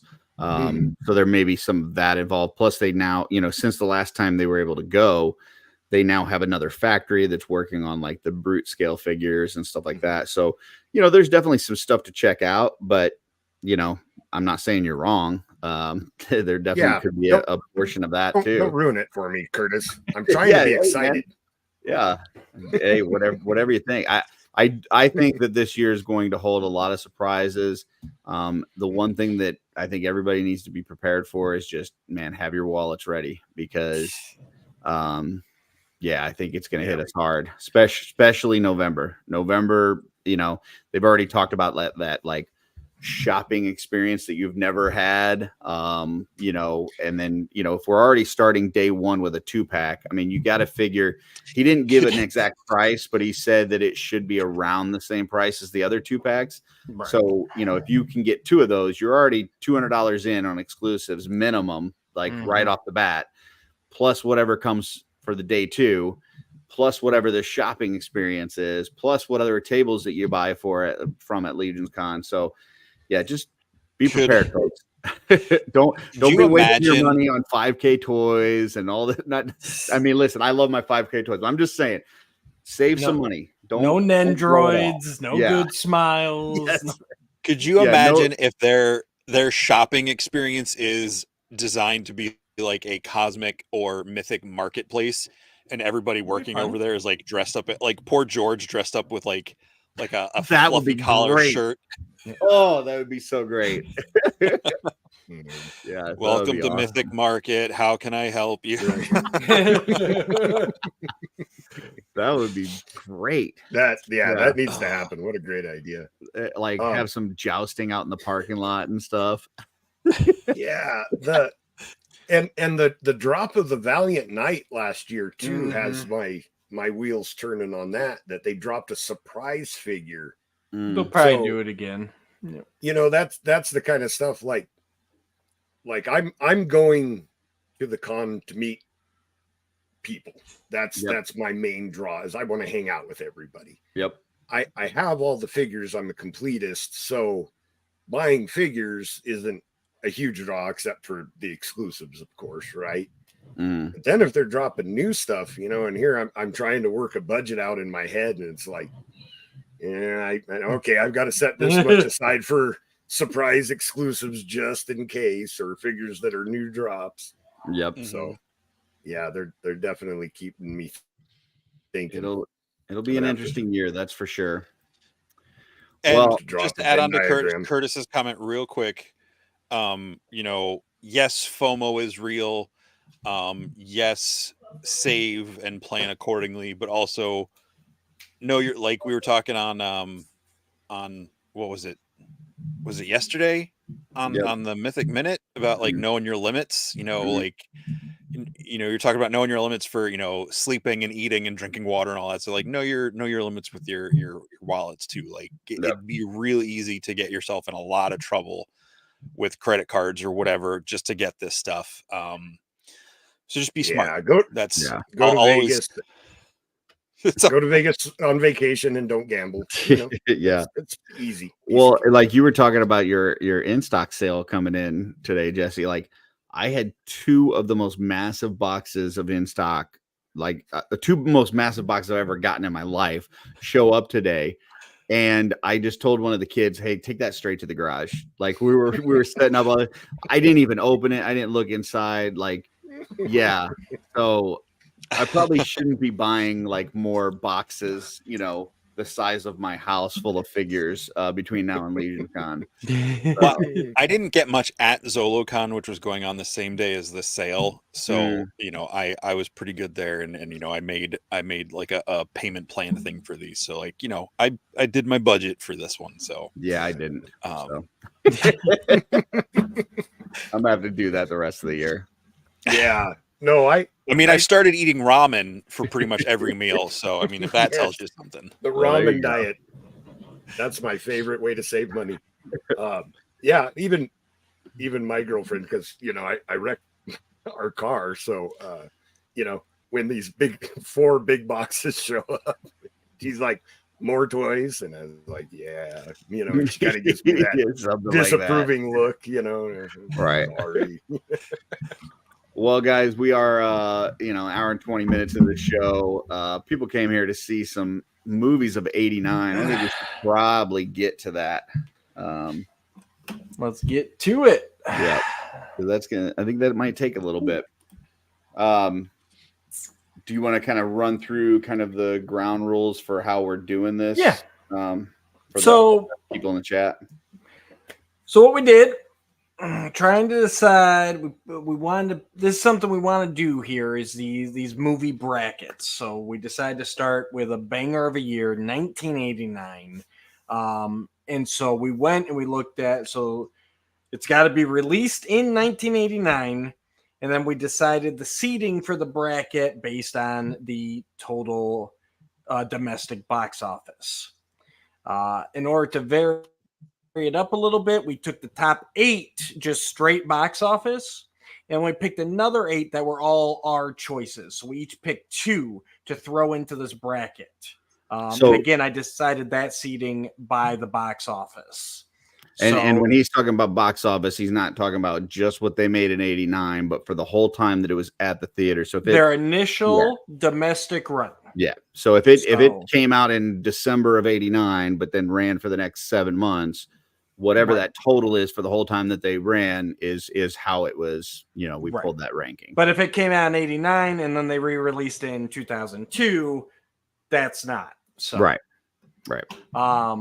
So before we get into what we actually have for the seating, is there any honorable mentions you guys wanted to throw out, stuff you wanted, you really wanted to put on there, but just couldn't quite pull the trigger on it? Because we did only get 2 apiece to choose ourselves. I don't know what these guys picked, so I would say that might be a good for after. Okay, we can say it for after. Yeah. All right, so we will go ahead and take a look at the bracket. Oh, yeah, I can definitely see that. Will you calm down, lady? Jesus Christ. I just pulled it up. So going down the rankings here, from seed 1 to seed 16, number 1, obviously Batman, 1989. Number 2 was Indiana Jones and the Last Crusade. Number 3 is Lethal Weapon 2. Number 4 was Look Who's Talking. Number 5 is Honey, I Shrunk the Kids. Number 6 is Back to the Future Part 2. 7 is Ghostbusters 2. 8 is The Little Mermaid. So that is the 8 just straight domestic box office of 1989. Now, starting with number 9, these are the ones that we chose. So at number 9, we have The Abyss. At number 10, we have Tango and Cash. At number 11, we have Bill and Ted's Excellent Adventure. Number 12 is The Bear. Number 13 is Glory. Number 14 is Lockup. Number 15 is No Holds Barred. And number 16 is Who's Harry Crumb? Now, I am not going to reveal who chose what at this time, just to try not to skew anything here. So now that I see the list, I would say my only one that I would have liked to add to that list that isn't on here would be Major League. I think that's a one that was one for me too. I struggled with that. I'm like, I really want that on there, but the rest of them that I would pick, either I did or somebody else put it on here. Gotcha. I would say my honorable mention would be Dead Poet Society. I think that was like number 10 overall out of the on the actual ranking. Oh, did you say it? Did I miss it? No, we only went to the top. We only went to top 8. We did top 8 from the actual ranking and then there. So what we're going to do here is we're going to go through round by round, regular seeding, top seed versus bottom seed, winners advance until we have our champion. Each of us hosts has 1 vote, and you as a chat have 1 vote. So as we're going through these matchups, please comment below who you want to proceed to the next round, and whatever the majority is, that will be an additional vote. So let's start right at the top here. And before we go into this, I just want to say, let's be kind to one another. Let's not bash anybody's selections. And I'm mostly talking to me, and I'm mostly talking about Jesse's picks. So you don't know what Jesse picked. I don't. But I guarantee you he knows what I'm just saying. You don't need to, when we get to those ones, that you don't need to go, who the hell threw this on here? That's a piece of crap, this and that, whatever. Just, So there you go. And guys, I'm talking to myself. If we need to look up anything, just let me know and I will look it up if you are unfamiliar with a movie. Okay. So first up here, our first matchup is the number 1 seed Batman versus the number 16 seed Who's Harry Crumb. So we'll go rotating. I will start this one off first, and then Jesse will start the next one, Joe, then Curtis, and we'll just loop around. That way someone's not always stuck in that last spot. So I got to vote just for shits and giggles, and it's one of my favorite John Candy movies. I got to vote for Who's Harry Crumb. Jesse. Oh, sorry. Batman. Jesse goes for Batman. Tie ball game. Up to you, Joe. I'm not saying that Who's Harry Crumb is a bad movie, but it's no Batman. I'm going Batman. He said no Batman, so that's a vote for Who's Harry Crumb. I sit there and make this whole speech about how we're not going to make fun of other people's picks, and then it's like you just try to test me. It's like you just, like you just poking me, like trying to get me. But I'm not going to fall for it. I'm just going to say Batman. Let's move on. You don't know who picked Who's Harry Crumb. Okay. I know you're the one that voted for it. That's what I know. And of course, the chat is Batman. So we'll submit that. Batman moves on. Next up, Battle of the Ocean here. We've got The Abyss versus The Little Mermaid. Jesse, you're kicking this one off first. The Little Mermaid. I'm going Abyss. Joe's jumping into the abyss. I'm also Abyss. I really do love that movie. All right. And it's tough, but I've definitely watched and enjoyed The Little Mermaid more. So I got to throw it to Little Mermaid here. If I had to choose between the two, I would watch Ariel. So chat. That right now is split. Yep. Now we got 2 for Mermaid, 1 for Abyss. JG's director's cut, he's got to be talking about Abyss, but I'm not sure if that's I don't think they did a director's they didn't do a director's cut of Little Mermaid, I don't think. So now we got 2 for each. We need somebody to break the tie. Come on, chat, we got 10 of you out there, get in there. We'll go the next one, I guess, or else we're just gonna have to. Anybody help us out there? As Joe goes in and votes again in chat. This one. Oh, I didn't even think about it. You're not cheating, you're not trying. And just a little behind the scenes here. We initially had a flawed list. And Little Mermaid was not on there. And the Little Mermaid was actually Jesse's wild card choice at that point. So one way or another, it was getting on here. All right. We did not take into account.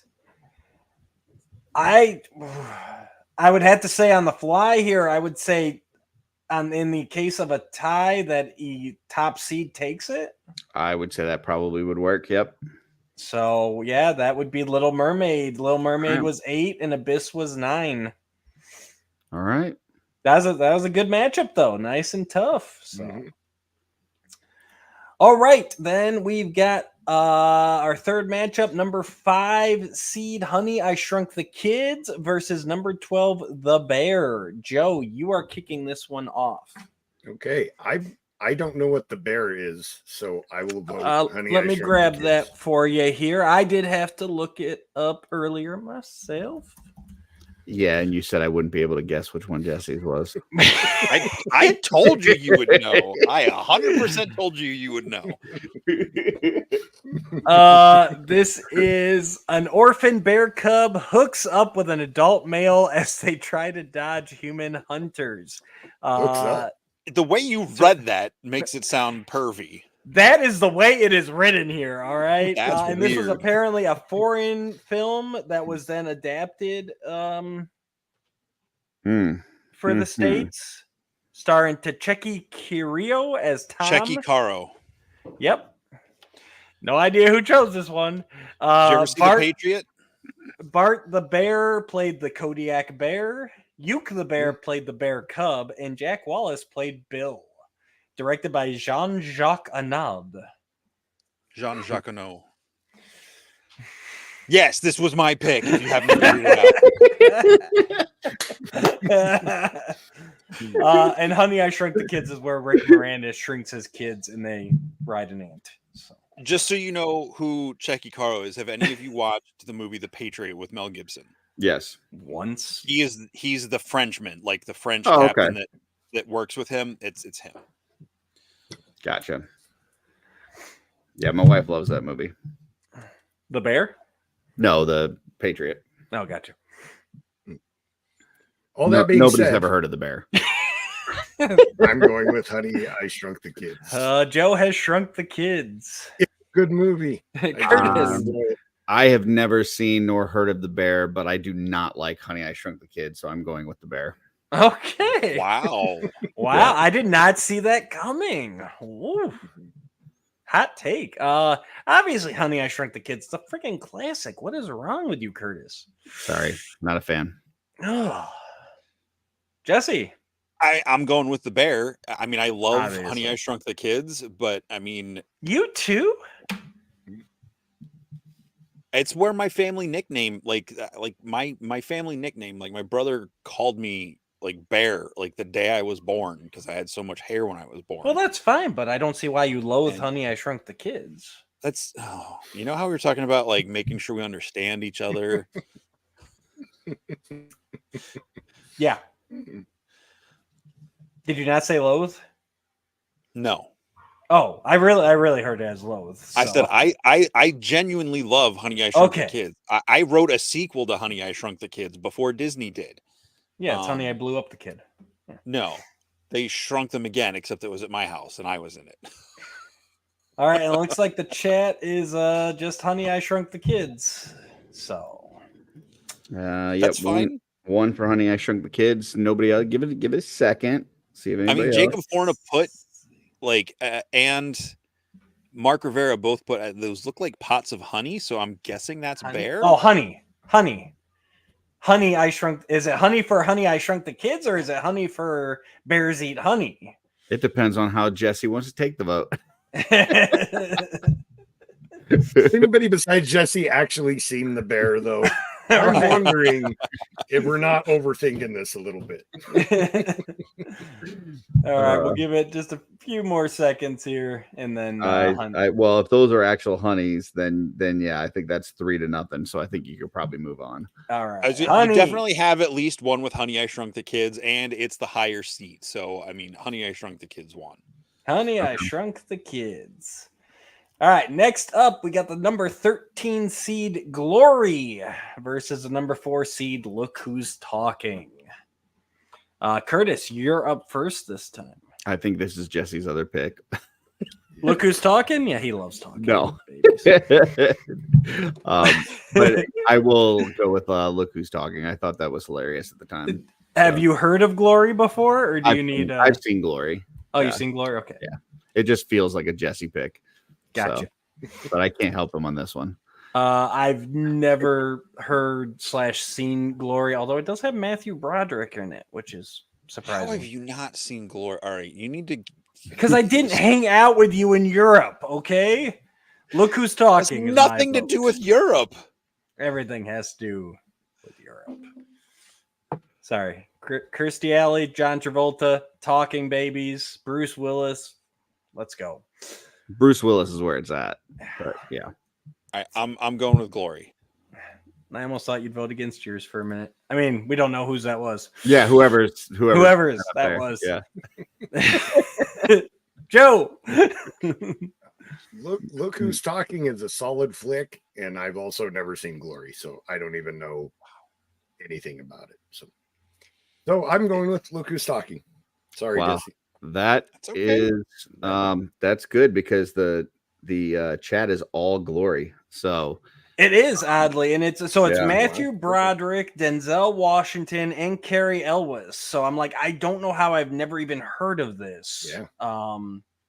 But yeah, it has to do with the Civil War and the first all-black volunteer company. So Yeah, Of course, I pick will was warn you, completely it is not. ignorant. It is not a happy feel-good movie. So based on my track record and my understanding of stuff you enjoy, you I've picked seen the it. right one for you. I've seen Well, it. I know. No, Yeah. I know. Oh, Kurt. Yeah, sorry. Yeah. I think Yeah, Matt so- was the one that hadn't seen. Oh no, Joe That's hadn't great. seen it. neither Joe and me, Matt me have and not. Joe have not seen it. I mean, I've yeah, heard of it. I've seen it. It's going to It's be not a hard bad to find movie. a happy Civil War movie. Well, yeah, I'm just Unless saying it's in the future. those. I don't think that's going to be happy. It's got just thing for me. insanely powerful performance, isn't it? Like Yeah. great acting, and Mhm. it's inspired by true event. I mean, obviously the Civil War is a true event, but like the unit and some of the story. Obviously, it's a Hollywood movie, so it's Yeah. played Based- up a little bit. based on. All Yeah. right, next up, we got the number 3 seed Lethal Weapon 2 versus the number 14 seed Lockup. Oh, is this me? No, it's back to me.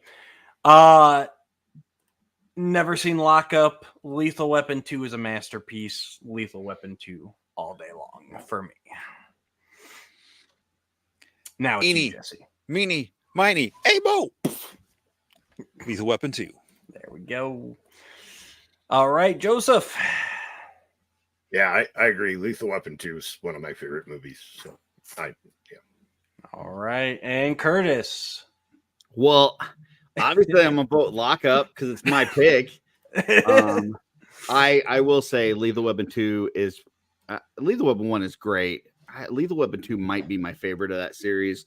But Lock Up I absolutely love. For those of you who haven't seen it, Sylvester Stallone is imprisoned for he got into a fight to basically protect somebody, accidentally killed somebody, had to go to jail, and there's like a warden that's basically being a jerk and trying to do bad things, and it's a good flick. So if you haven't checked it out, I would highly recommend it. But yeah, right. I'm not surprised that Lethal Weapon beats it here.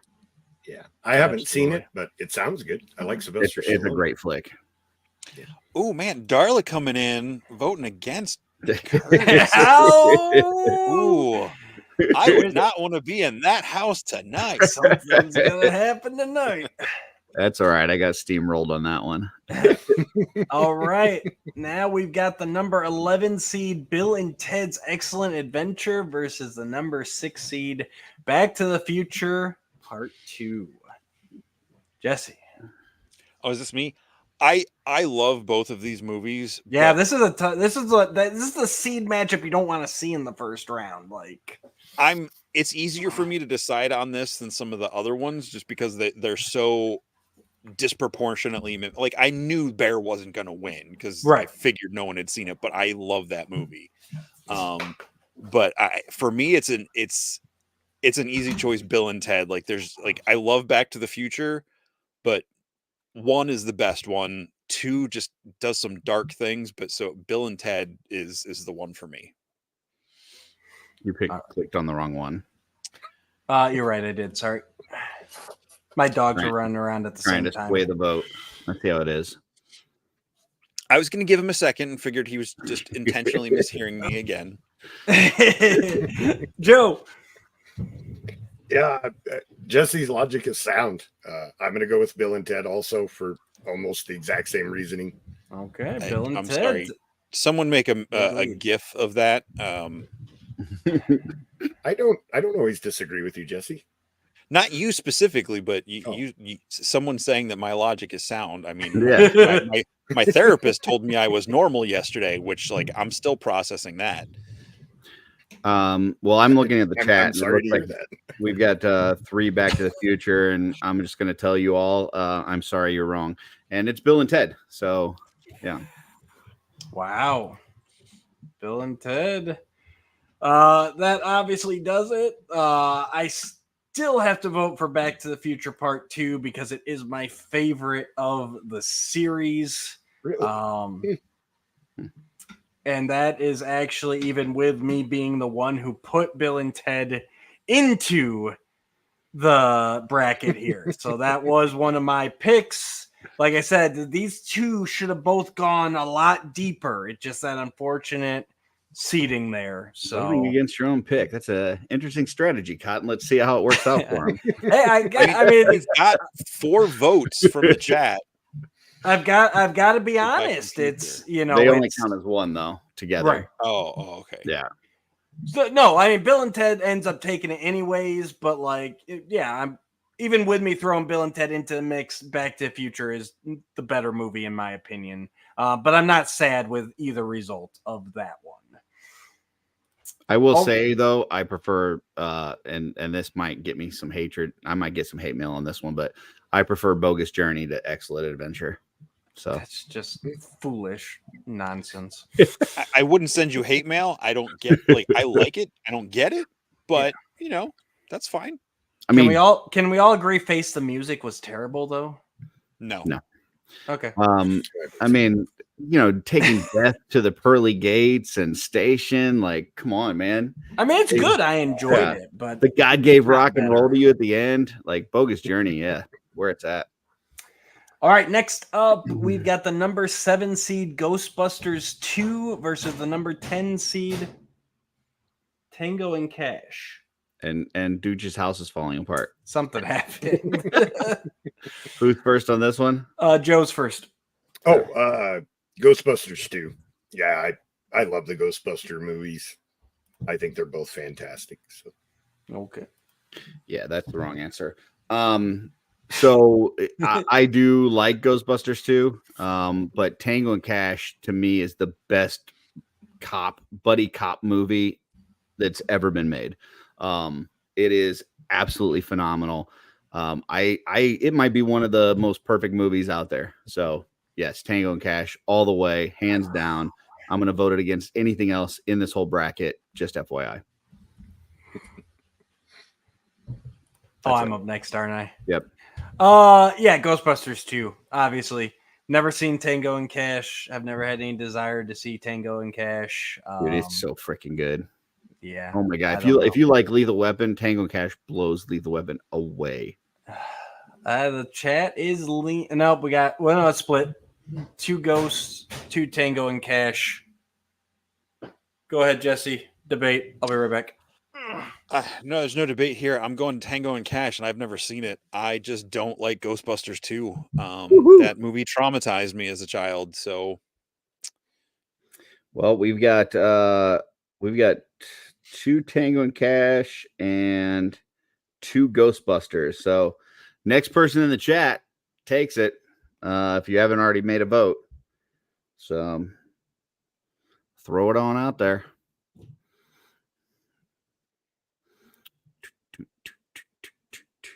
We need one more vote, folks. Who's out there watching? Oh, Tango and Cash from Kevin McCoy. Takes it. Very nice. I take that back. I don't remember if I've seen this or not. I feel like I have, but I can't tell you any, like, other than what you've said. I don't remember enough to describe basically it. Sylvester Stallone is like the uptown cop, like the cop that's like the kind of in the rich neighborhood, and Kurt Russell is like the downtown cop, like in the so he's the Mel Gibson and Stallone's the Danny Glover, and it's just and they get framed at one point. They have to go into prison, and then they have to find their way out, and it's a whole thing. Prison story. It's not all set in the prison. No, it's very little of it. Yeah, but I stand by my vote then. Dooch Tango and Cash won. It got a vote from Jesse and a vote from the chat. So I don't know, it looks like it's tied again. Well, it was, but we said that the next vote gets it before Kevin voted. So sorry, Dave Orkin was too late. So wait, so are you saying Jesse voted for Tango and Cash even though he sounds like he hasn't seen it? Correct. He said he does not like. Because I will not vote for Ghostbusters 2. Depending on, All right. And what did the chat do? The chat was tied at 2-2. We said the next vote takes it, and the next vote was Kevin, which was Tango and Cash. So Tango and Cash has won. This is some bull.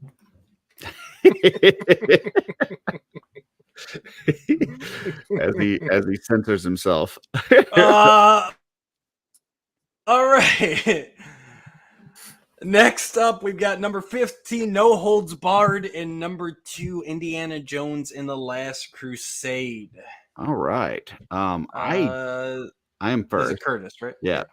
I don't know who put No Holds Barred on here, but I fucking love the selection. But it was me. Being said, Last Crusade is by far the best of that series. Absolutely. Finally, you're right about something, Curtis.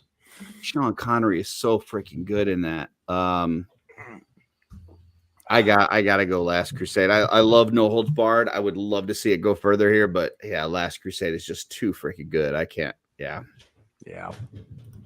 That's another one that's just unfortunate. I mean, I gotta go Last Crusade. Everything you said is correct. Oddly enough, and it is what it is. Jesse. I mean, it's a 2 seed versus a 15. This is what you would expect here. Like, right. It's just totally outclassed, Yep. So, Indy. No Holds Barred is a fun movie, but I mean, very few things would compete with Indy. Right. Correct. And Joe. Yeah. So I'm gonna have to go Indiana Jones. It's you're pulling a Dooch right now. Well, somebody put it against Indiana Jones. Yes, No Holds Barred was my pick, but I didn't. It was a good pick. I knew it wasn't going to win. Right. we It was a didn't have good to- pick, though. Yeah, we didn't have to put it against the number 2 seed. Come on. I love Hey, box some of office these- decided. All All right. right, we'll start right back there. And the work- chat was all indie too, just so Oh, yeah. everybody knows. Yeah. Yeah, Indy So. by a landslide. That just it's how it goes. No I think we holds should go- barred.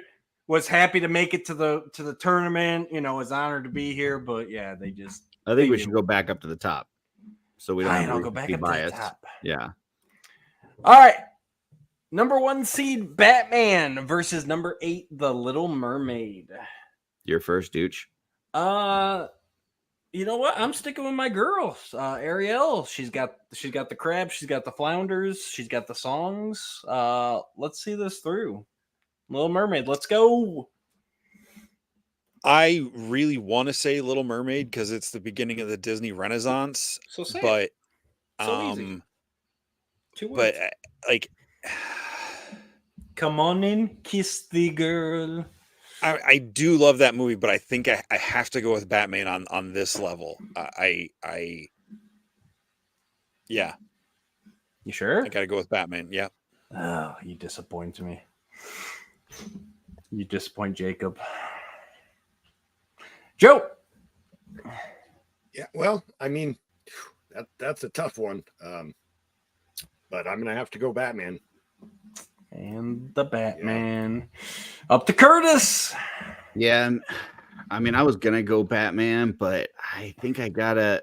I'm just kidding. It's fucking Batman all the way. It's not even close. Oh, in the chat, I'm sure is predominantly. Yeah. And Batman. the reason is because as much as I love the Little Mermaid, she's a little brat. All right. Speaking of little brats, up next we've got number 5, Honey, I Shrunk the Kids, versus number 4, Look Who's Talking. Man, battle of the babes here. Jesse, kick us off. I'm going with Honey, I Shrunk the Kids because I have seen that movie dozens of times. I love both of these movies. He loves them both. And Jesse, Look it Who's took out your Talking. bear. Honey, I is- Shrunk the Kids took it your did. bear out. It did. But there's just the whole stuff with like the ant and like camping out in the Lego piece in the backyard. Like that just goes up a little bit more for me than Look Who's Talking. So Fair enough. Joseph. yeah, I Shrunk the Kids. They're both fantastic movies, but Mhm. I love Rick Moranis. I'm going Honey, I Shrunk the Kids. Alrighty. I- Curtis. It hurts my heart to see people voting for that. I'm Look Who's Talking. I can't stand Honey, I Shrunk the Kids. So Yeah. This might be my hardest decision here. it's Honey, I Shrunk the Kids to me is Quantum Mania with less laughs. I don't know how you. And I can don't feel know that way. I don't know that anything could be that way, but yeah. It's tough for sure. At But least Curtis is respecting our opinion. oh yeah, incredibly. I really want to go Look Who's Talking. It is a fantastic story, great performance, but yeah, Honey, I Shrunk the Kids is just more fun. It's like everything guys said. It's a nice tight movie. It's sort of cemented Rick Moranis, so yeah, I gotta go Honey. And it's got Max Headroom in it. Yeah. Well, there you go. That's something. And looks like the chat is predominantly Honey as well. So that will move on. All right. We got the number 3 seed Lethal Weapon 2 versus the number 11 Bill and Ted's Excellent Adventure. Joe. Wow. This is a tough one for me. Yeah.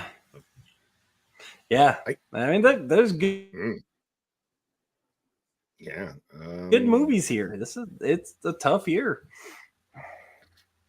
I guess I slightly enjoy action movies a little more than comedies. I'll go Lethal Weapon 2. All right. Lethal It's Weapon off to real an early close. lead. I'm gonna go Bill and Ted Excellent Adventure. Oh. Yeah. All I tied up. Yeah, I just think both movies are great. I think Bill and Ted for me is more fun. Plus Lethal Weapon beat my lockup, so I'm not forgiving it. So I'm not. I'm kind of in the same boat. They're both great movies, but I got to go with the fun. You know, we didn't even talk about George Carlin before. Like, it's just awesome performances from everybody. I got to go Bill and Ted. Mm-hmm. Sorry, Joe. Bill and Ted. Oh no, it was neck and neck for me. Like Lethal Weapon is a great movie. The whole like exploding toilet scene, and there's so many great moments in that movie. But yeah, Yep. Bill and Ted just is. I'm siding with Curtis in the feel good vibe of it all. Yeah, And I'm pretty got sure no Lethal problem. Weapon 2 is the one where they use an air compressor nail gun that's not hooked up to an air compressor, and that's always not sat right with me. It's fine. I don't think you understand action movies, Jesse. And if it makes you feel any better, Joe, the chat is predominantly with Lethal Weapon, so doesn't help it advance, but it still makes it closer. Yeah, no, they were neck and neck. I don't feel bad at all. All right, last of this round, number 10, Tango and Cash versus number 2, Indiana Jones and the Last Crusade. Curtis. I mean, of course, I'm going Tango and Cash. Like, Tango it's one of my favorite Cash. movies of all time. I love Last Crusade, and I guarantee Last Crusade is going to win this vote. But I got to throw Tango and Cash a vote. If nothing else happens from this, but one of the two people watching decides to watch Tango and Cash, then I fucking won tonight. So, I'm watching Tango and Cash this weekend. Well, there you go. So yeah, it's obviously Last Crusade for me. No surprise. Let's see how much Jesse loves Tango and Cash this round. I voted Tango and Cash to beat Ghostbusters. So, I know. I gotta keep up with the Joneses on this one and go with Last Crusade. All right. The dog. Come to his senses. That's not a vote against Tango and Cash, but it is. It absolutely not really. Giuseppe. Yeah. Indiana Jones. Yeah. Indiana Jones. I haven't seen Tango and Cash, so I can't make an informed decision. And yeah, Darla Ackerman speaks for the chat. Indiana. So. The pen is mightier than the sword. All right, here we go. Oh man, now I wish I'd voted for Little Mermaid. Yeah. Number 1, Batman versus number 5, Honey, I Shrunk the Kids. Is this me again? It's you. All right. Yeah, I'm sticking with Rick Moranis. All right. He's got it, baby. Shrink them kids. Jesse. As much as I love Honey, I Shrunk the Kids and think it is the more feel-good, fun movie, I'm going with Batman because Batman's one of those movies that it just, when I finally saw it, it was like a pivotal moment for me, seeing Batman, and especially Batman Returns. Like, without Batman, no, this is not Batman Returns. No, I know that was not released in '89. You can't even take that into consideration. All right, we got. I'm not taking it into consideration. We got to strike his vote. He's gone outside the parameters. Batman.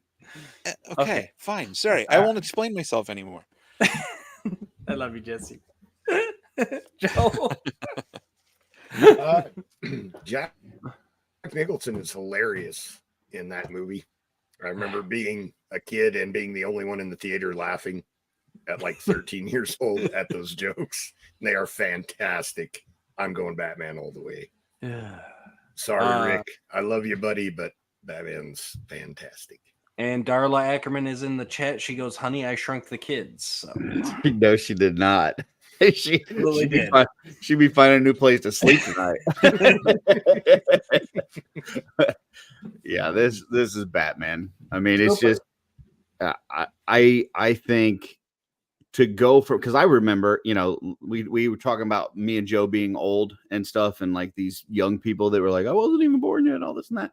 Listen, I remember when Keaton was cast for this role, and people were losing their fucking minds. They were losing their minds that Keaton was going to be Batman.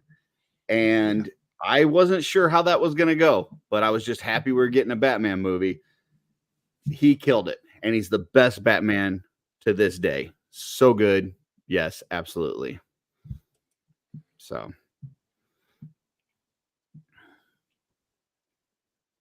And Dooch is not. Yeah, you're good. I was yelling at dogs and kids. All right. And now we have Bill and Ted's Excellent Adventure versus Indiana Jones and the Last Crusade. I think Jesse. First. Yep. Oh, is it me? Sorry. Yep. Indiana Jones and the Last Crusade. Indiana Jones. Indiana Jones. Indiana Jones. I was trying to throw off the scent. God, it feels wrong to have the 1 and 2 movies end up being the last two. Sure does, doesn't it? It feels so wrong that I'm going to go Bill and Ted's Excellent Adventure. No. You know, I am 100% with Joe. Like, to do all this work and give our selections and everything just to have it come out 1 and 2 seems wrong. I'm also voting Bill and Ted.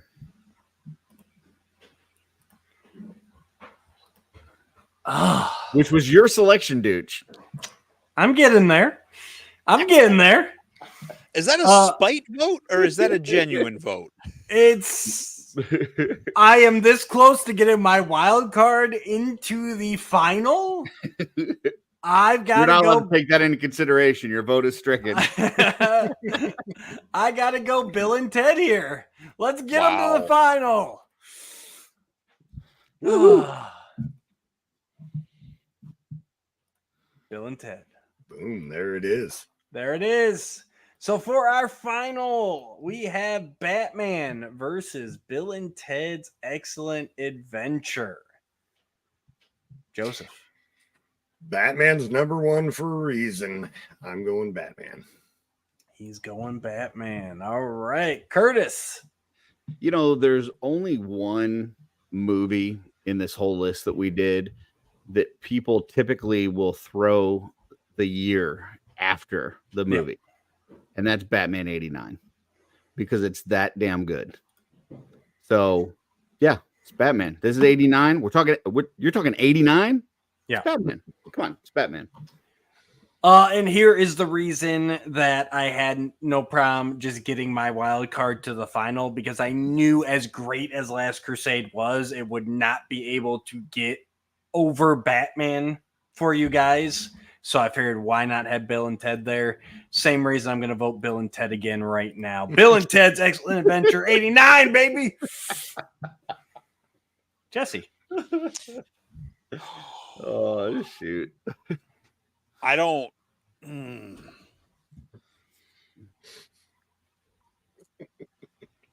I don't know how to vote now.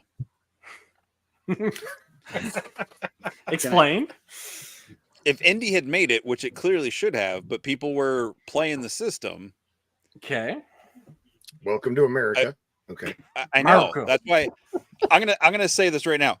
I hate this sort of stuff. Like, I'm having fun doing this with you guys, but like this is driving me nuts, because it's like when you do those like personality tests, and it's like, which of these 4 options best describes how you respond to this scenario? And I'm like, I wouldn't do any of those things. None of those things are things I would do. Why are you limiting my choices? I would do this. That's how I feel like we're here. So just to piss everybody off, I'm going with Bill and Ted. Woo! Tie game. I got news for you. You're not pissing off anybody because the chat is overwhelming. 100%. So your vote right there, as great as that speech was, means absolutely nothing. Exactly. Again, welcome to America. Yeah. It was still better than the Falcon and the Winter Soldier speech. The Electoral College has already spoken before you even cast your ballot.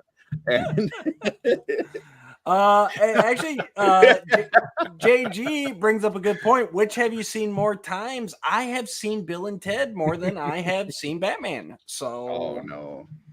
Oh yes. I would say out of all the movies on the list, I've probably seen Lock Up more than any of them. Yeah. It's So, probably yes. Indy and Little Mermaid for me are probably the ones I've seen the most out of this list. Yeah, Indy would definitely be up there as well. Honey, I Shrunk the Kids would be up there too. Yeah. I can tell you the one I've seen Yeah, the I was least gonna. is The Bear. That's I'll the be thing, honest. though. If we're I've talking, only watched that a few times, but Right. it's yeah. I'll be checking it out. if we're talking, There's just almost no dialogue. It's pretty much a nature documentary with no narrator. I mean, he said there's a guy and a bear hooking up, so I'm Right. No. I'm in. A bear cub basically starts following along a different underage. bear. I don't know about underage that. bear. Yeah, see, that's a little much. But so for the bracket, Batman 89 has obviously won it, but it was a lot of fun to get there, guys. Thank you for that. And it fun seeing how the vote played out there. And now, like I kind of talked to Curse a little bit about before the show, like this is something we can come back to. Batman's off the table now if we ever come back to that. You can't have any repeat winners, so Okay. And we can't vote for Batman Returns because we like Batman 89. Right. All right. So nothing in our personal experiences can inform either direction. Only if it would be voting for somebody different than I would vote for. Which, like Joe said, that's politics in America. I don't like how that made the inside of my skull feel. I will tell you. I will say I was just gonna say it did not affect my vote for this Batman. But if Batman Returns came up and we were doing that year, I would probably be affected just by the toy line because the toys made me like and appreciate that movie more than I did just from watching the movie. So just something to throw out there that there's it's the same way like Jesse has certain films that he's had us watch that he had an attachment because he watched it with somebody as when he was younger, or it just meant something important to him at that time in his life. Like sometimes it's not just the movie, there's other things that are associated with the movie that makes it more important to you. So and like 89 is such a tough year. Like there's so much in 89, yeah, it's tough. It was packed. JG does bring up, let's do 88. Yeah, the idea is that we can come back to this with different years or revisit years. And this, every once in a while come back and do another tournament. So I don't know. I think that 89, like Batman is such a big, like, it doesn't surprise me that Batman 1 is the number one seed. Yes. But I don't know that other years the number one seed would be a clear-cut winner. You know what I'm I'm saying? like exactly. Look at 2007. It was number one seed would have been Spider-Man 3. Yeah, that's like that. That's not going to the finals even. And if I have anything to say about it. So yeah. I do have something to add. Joe, did you know Star Trek Discovery is getting a standalone movie spinoff called Star Trek Section 31 with Michelle Yeoh? Wow. I didn't know that it was a movie. They were talking about doing a series with her because of how her character played out. Yep, it says now Yeoh will return to the franchise in a standalone film that explores the secret Starfleet division Section 31. That is awesome because she was fantastic in that series, and Section 31 is super interesting. So she's just, I don't think I've seen movies she's been in that were not necessarily great movies, but she's always been fantastic. Right. Sorry. Right. Back to 89. She's very good in that series. Fantastic. And then on Jay-Z's comment about the 88, I have no idea what the hell Akira is. Never heard of it. So you never watched Akira? Really? I don't even know what it is. You would recognize the poster. Okay. The motorcycle? I don't know about that. The motorcycle and him and spoiler alert, I didn't like the movie, but the motorcycle. I've never seen that or heard of it. No clue. You've never seen that? You're looking at the poster like and walking to the red bike? I'm sure you've seen spoofs of that and not realized what it was. Oh, 100%. Like their whole I'm pretty sure animation someone did. I'm pretty studios. sure someone's. I think Sig did or someone did Yeah. I think a cosmic custom with one of the Yeah. motorcycles and someone walk into it. And Okay. I've seen like a YouTube video before of like all the animated stuff that has like that's just completely traced from Akira, basically Mhm. like Right. the different scenes and stuff. But It's a I've never weird actually ass movie, seen- Kurt. Like it's cool, but it's weird, and it just gets weirder and weirder the further the movie goes. And I'm not saying that as an insult. It's just weird.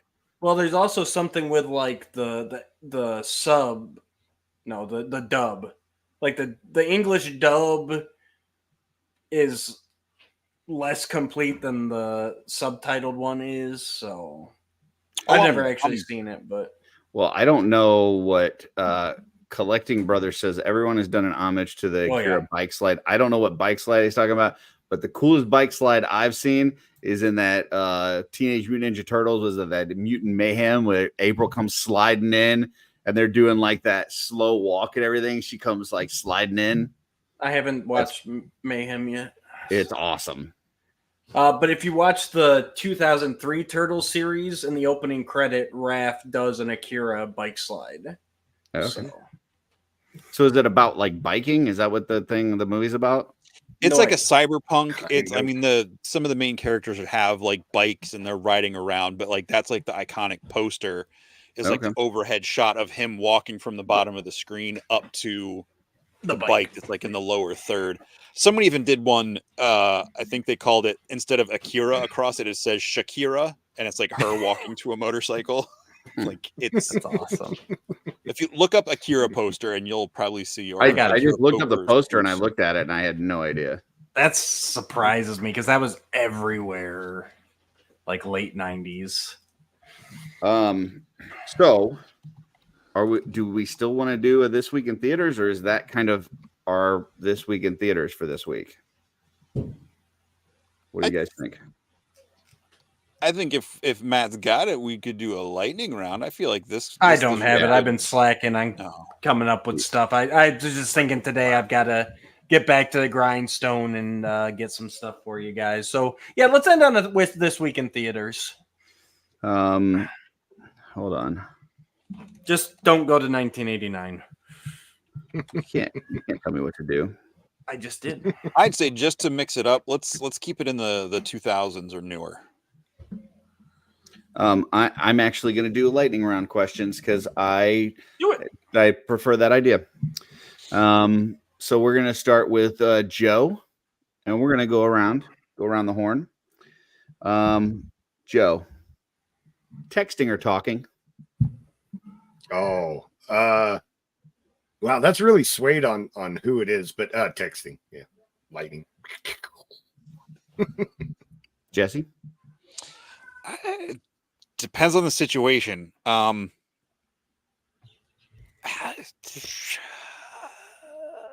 Talking. So if we're just talking general phone communication, texting all day. If we're talking Facebook Messenger, yeah, I'm talking through the audio messages. So. I would say talking for sure. Like it actually bugs the shit out of me. Like when people will go back and forth with you with 50 texts back and forth when you could just have a 2-minute conversation and get it all out. Like it annoys the hell out of me. So Yeah. And even to your point with the messenger, like, yeah, a voice message is just so much easier than trying to type it, and then there's a typo and it makes the whole thing look weird or you depending on how your day is going, or if you're in, you've got something going on with the other person, like you read into the message something that's not there. Yep. Yeah. So I spend a lot of time at work and cannot talk. Even where I work is loud. I couldn't do even voice messages, so that's why I picked texting. I didn't know we were going to do an explanation. So that's fine. Lightning round. I like texting. It's like, hey, where are you? Oh, I'm over by the fountain, or like quick, short things that. Well, that's it. I don't. If it's got to be like a conversation, I'd rather talk. Like I sent your package out today. Yeah. something like Yeah. that. Yeah. That's For the thing. sure. I don't like to sit there Yeah. and talk on the phone forever. So like that's why I'm just like text done, move on. Like All right. Next one, starting with Joe again. And I think I might know Jesse's answer to this one. Would you rather be able to speak every language in the world or talk to animals? I text. I want to text every language in the world. Google Translate. You can do that. All right. Jesse? Animals. No explanation. Yeah. I'll be a princess all day. Give it to me. I will talk to animals. Yeah. I mean, I already do. I just don't know what they're saying back. Gotcha. Nothing, because they're not interesting. I grew up on a farm. Animals are. I didn't say they super needed to be boring. interesting. I talk to myself. It's you You're guys that make interesting. my conversation. You guys make my conversation interesting. Dude. Yeah, just call me the Beastmaster. I'm talking to them animals. So Heck yeah. It's a difference Oh, of between course. talking to animals and being able to control the animals, right? I just Just want to 'cause you be can able. talk to I them want doesn't- to know actually what they're thinking. Okay. Like I want to have that community. Like same with I talk to my animals all day long, but I would love to actually have that back. Wait, eat and poop. That's all they're thinking. and that's why two of the three things I think about all day long. So Yeah, I was actually thinking about the talking to animals because I thought, oh, it'd be cool to be able to talk to my dog and have know what he's saying and stuff. But I know what it's going to be. It's going to be, are you done eating that? Are you done eating that? Are you done eating that? Are you done eating that? It's like that's all it's going to be all day long. So I'm going to take all the languages because I think that would actually be more helpful. I don't want to talk to people. So. And then when I watch Shogun, I wouldn't have to read the subtitles because I could actually know what they're saying. Fair enough. So I mean, understanding, or being able to communicate in every human language would be the better choice. But I gotta go animals. Yeah, for sure. With as many times as my DM, my characters in our campaigns have that are druids have talked to animals, and our DM then has to pretend to be a character, or listening to Matt Mercer do it on Critical Role. It is just, especially when he puts these really dumb personas into, he's had to talk as crabgrass. And the grass is comes to life, and he's like, I've never talked before. I don't know what's going on. I don't have a name. It's JD it's says he hysterical. wants to argue with the local squirrels. I love it. Absolutely.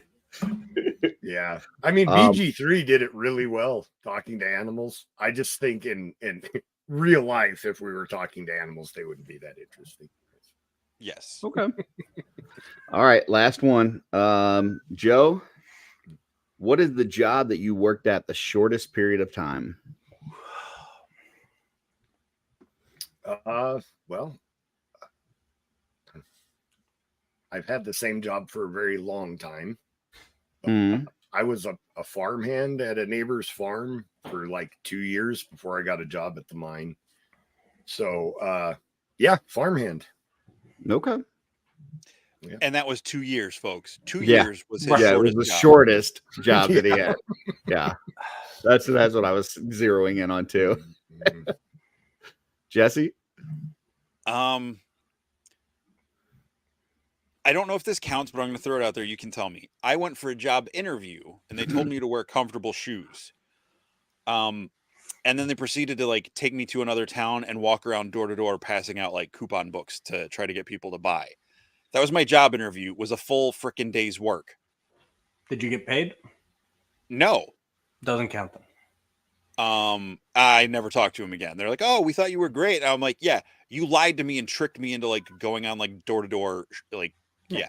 But So you did I it would for say, free, so probably a couple weeks. I started working at a student loan office, where people would call it. We didn't make the calls. It was when people called in to have questions or do stuff with their student loans. Right. I did a couple weeks through the training, and the week we were starting to take live calls from people, I got yelled at by some lady from the islands down in the like the Sure. Bahamas or something. I mean, she wasn't there, but that's where she was from. And she said she was going to call the police on me and everything, which I knew she couldn't do. But I'm like, you know what? They're not paying me enough to put up with this kind of stress. Peace out. I figured Jesse kept feeling bad and canceling everyone's student loans, so they fired him. He's like, "Oh, you're having a hardship? Let me just zero that out, ma'am." Yeah. Jesse, you can't do that. She's having a hard time. No. People calling in and yelling at me, stressed over their money, like that's too real for me. And I did not want to be on the other end of that phone call. I talked to his hamster, and he really needs a break right now. I would have count the door to door, just so you know, Jesse. But go ahead. All right, Dooch. Yeah, there was I worked at a McDonald's for like 6 months just as a like side job to try and get a little extra cash. Other than that, everything was at least 2 years plus that I've ever worked at. So yeah, I mean, I typically stay at jobs for a long time, but there was one job when I was in college. I got a job working at UPS, and the UPS, and I don't know if this was everywhere, but at least the one that we had, it was such harsh conditions. Like they had no air conditioning in there, no fans, no nothing. Yep. And it was like you would be in a trailer, and if it's 90 outside, it's like 110 in the trailer. And so they didn't let anybody work full time. Like everybody that worked there could only work 20 hours a week maximum. But they paid you really well. So it was like one of those where it's like, okay, I can go in, I only have to work 4 hours a day. The pay per hour is really good. Mm-hmm. But it was such a rough job, and it got so hot in there one day that I had like a heat stroke and like smashed my head on like one of they had like these trucks where like you'd put some boxes in, and then it would have these like flaps of the trailer that would go down, and then you build more on top of it. Well, I like passed out and hit my head on one of the flaps and like cracked my head open.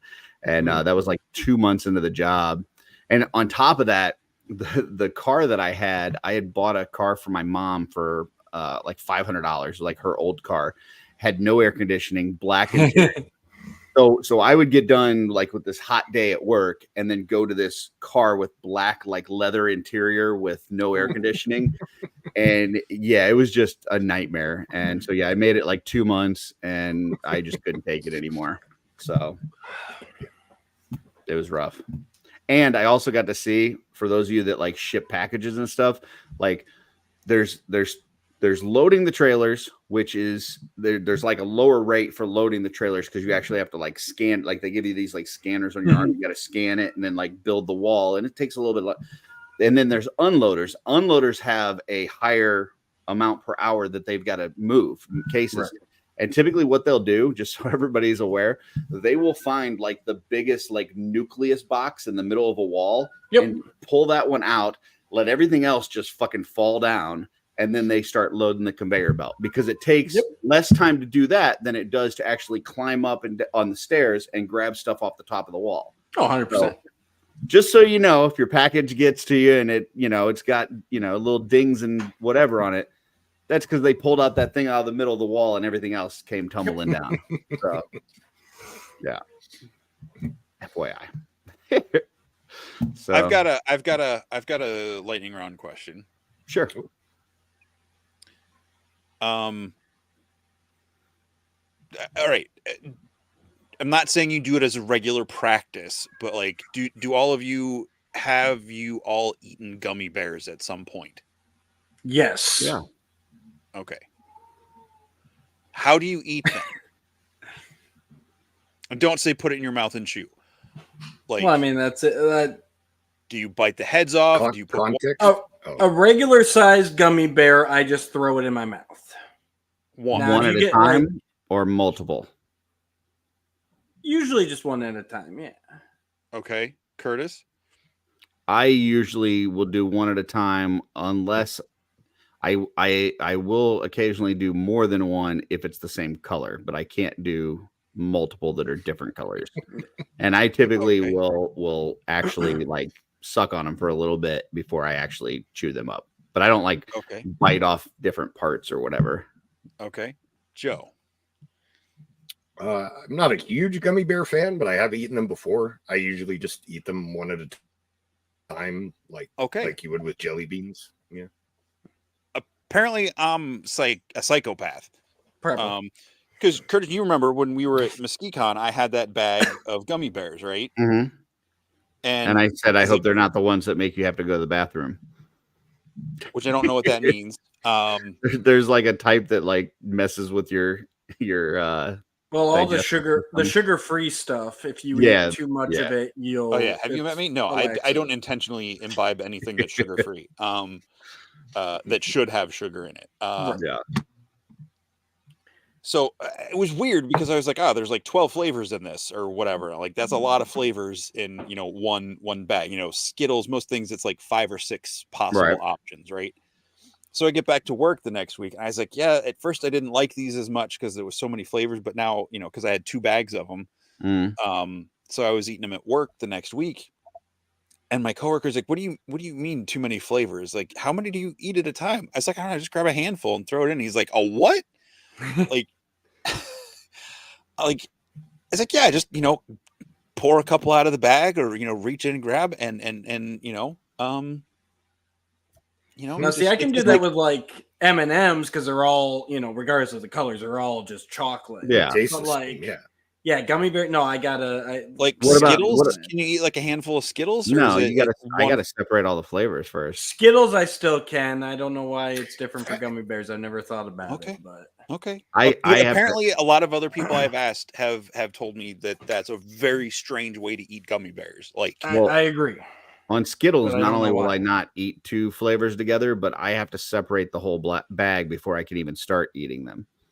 Yeah. So I separate the whole bag. And then whichever color has the most, I will eat down until all of the piles are the same number, and then I will rotate around. JG, I'm not that neurotic, talking to, but I do tend to eat them one at a time so that the flavors don't mix, except for lemon and grape. Lemon and grape, anything, I don't know why, I think tastes fantastic. So I will mix purple and yellow jelly beans, Skittles, anything, because I enjoy those 2 flavors together. Now, if it's like one of the like bigger gummies or like one of the bigger like chocolate rabbits, then yeah, I'm like taking an ear off, taking an arm off, but it's got to be bigger than like a regular sized. Yeah, giant gummy bears are just weird to me. Like that's too big. Yeah, I don't think I would. Yeah, I don't think I would eat one of those. That's just weird. Yeah. Well, we got an Albanese factory, like right by us. God bless you. Yeah, exactly. What? Albanese? You've never heard of them? Big candy maker. But yeah, they got the factory and they got the shop out there, so they got lots of the knees. Albanese, Albanese. They got all of them. Left Albanese. knees, right knees, Lebanese. Yes, but all the knees. They got all the knees. It's Lebanese, but they've got like gummy frogs and stuff that are like, I don't know, maybe like that big. Get out of here. But yeah, I've never heard of gummy frogs. Yeah, and they're literally like shaped like a frog. But that kind of stuff, I'll bite a head off or I'll bite a leg off. Hey, Trevor actually agreed with me. See, grape lemonade. Hell yeah! But it's seltzer. Like nobody likes seltzer. That's like the memory of that's like the faded memory of a burp of a flavor. If you eat grape and lemon Skittles and then burp, you got a seltzer. So I don't get seltzers annoy me. It's like, how can you be bubbly and flat at the same time? Defies logic. I hated a girl once. No. Yeah, I'm not a seltzer fan. No. So God. All right, guys. Sorry, Trevor. Well, I think that is a show. That's it, baby.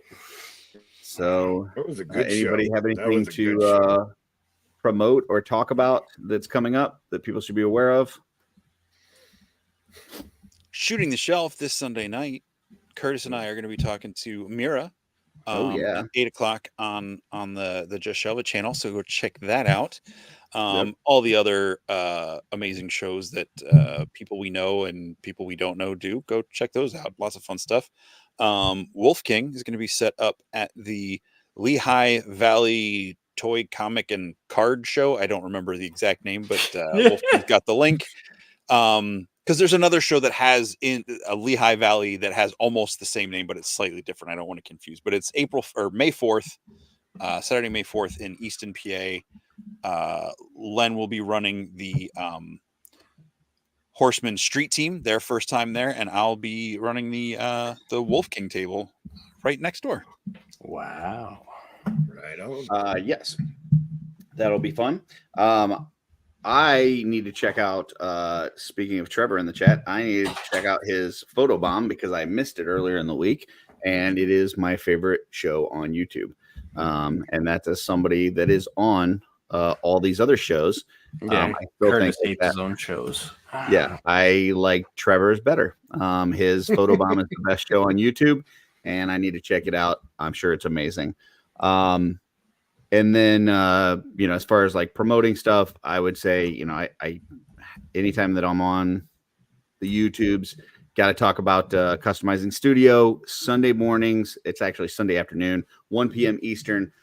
We get together in the Cabal. We open up a group chat, do a live video chat thing with people just painting, creating, doing dios, even just hanging out and just chatting. And it's a lot of fun. It's sponsored by Wolf King. We started doing a neat thing where we're going to do a spotlight on one person in the studio each month. For this past month, it was Maverick. And so he got a care package from Wolf King and got a new part named after him. So we're going to be doing that each month. If you're interested, definitely, hit me up. It's a lot of fun. Like I said, even if you don't have anything to do, and if you don't have, don't have any paints, you don't have any this and that, pop in there, hang out. It's a lot of fun. So, Trevor will be on Purple Gang Gang tomorrow night, or he won't. One way or another, though, either he's going to be there or I'm going to be there impersonating him. But one way or another, you will see Trevor Williams tomorrow on. Spoiler: how will we know the difference? I I'm mean, sorry. I mean, Len was supposed to be on the show too. I don't know if you remember that one, but well, I saw that one. Len was on the show. Exactly. Are you saying that was you? Spoiler alert. Dooch, you just did a review with Matthew Rodriguez and myself. We did. We went over the whole Mattel 2024 fall catalog.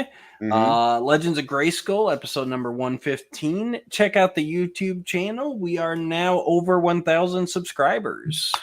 So Congratulations, dude. That's exciting. Awesome. So, yep, good times. No, Sean's taking a little bit of a hiatus, but Curtis and Matt stepped in. Legends is definitely going on. Be on the lookout for some special guest hosts in the future. It was fun, but I did have to buy that Michelangelo He-Man afterwards. So you picked like money. the worst one. It's the best one if you take the stupid wig off of him.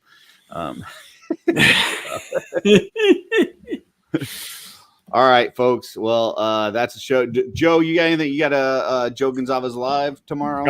I do not. I'm traveling this weekend. Okay. The only thing there's 9 people here now, but I am dipping into toy photography a little bit. I'll never make it on the photo bomb, but I took some photos that I thought were pretty decent. So if any of the 9 people in here haven't checked them out on my Instagram, Joe G Customs, feel free. I'd love to see what people keep in mind that 2 of those 9 people are me and you. So there's oh yeah. Huh. So, hey, just went up to 10. So if any of those 8 people that aren't me would like to no, your pictures have been coming out great though, Joe. I've they've been nice. I like them. Again, I'm a super novice and and things like that, but I'm all for constructive criticism, even regular criticism. It's really hard to hurt my feelings. Bash my stuff if that's what you feel it deserves, but comment so that more people see it. There you go. Love it. I'm sorry. Breaking news. The Mummy, starring Brendan Fraser. Fraser. Excuse me. I knew I said that wrong. Academy Award winning Brendan Fraser And Rachel Weisz and Arnold Vosloo is returning to theaters April 26th for the 25th anniversary. Probably in your area. We never get that kind of stuff over here. I hope we get it somewhere nearby because that I somehow missed going to the theaters to see that one and did not see it until it was on DVD. I'll wait till they re-release the Tom Cruise one. One of my favorite movies. Yeah, it's a great movie. Tom Cruise one is better. I mean, I like the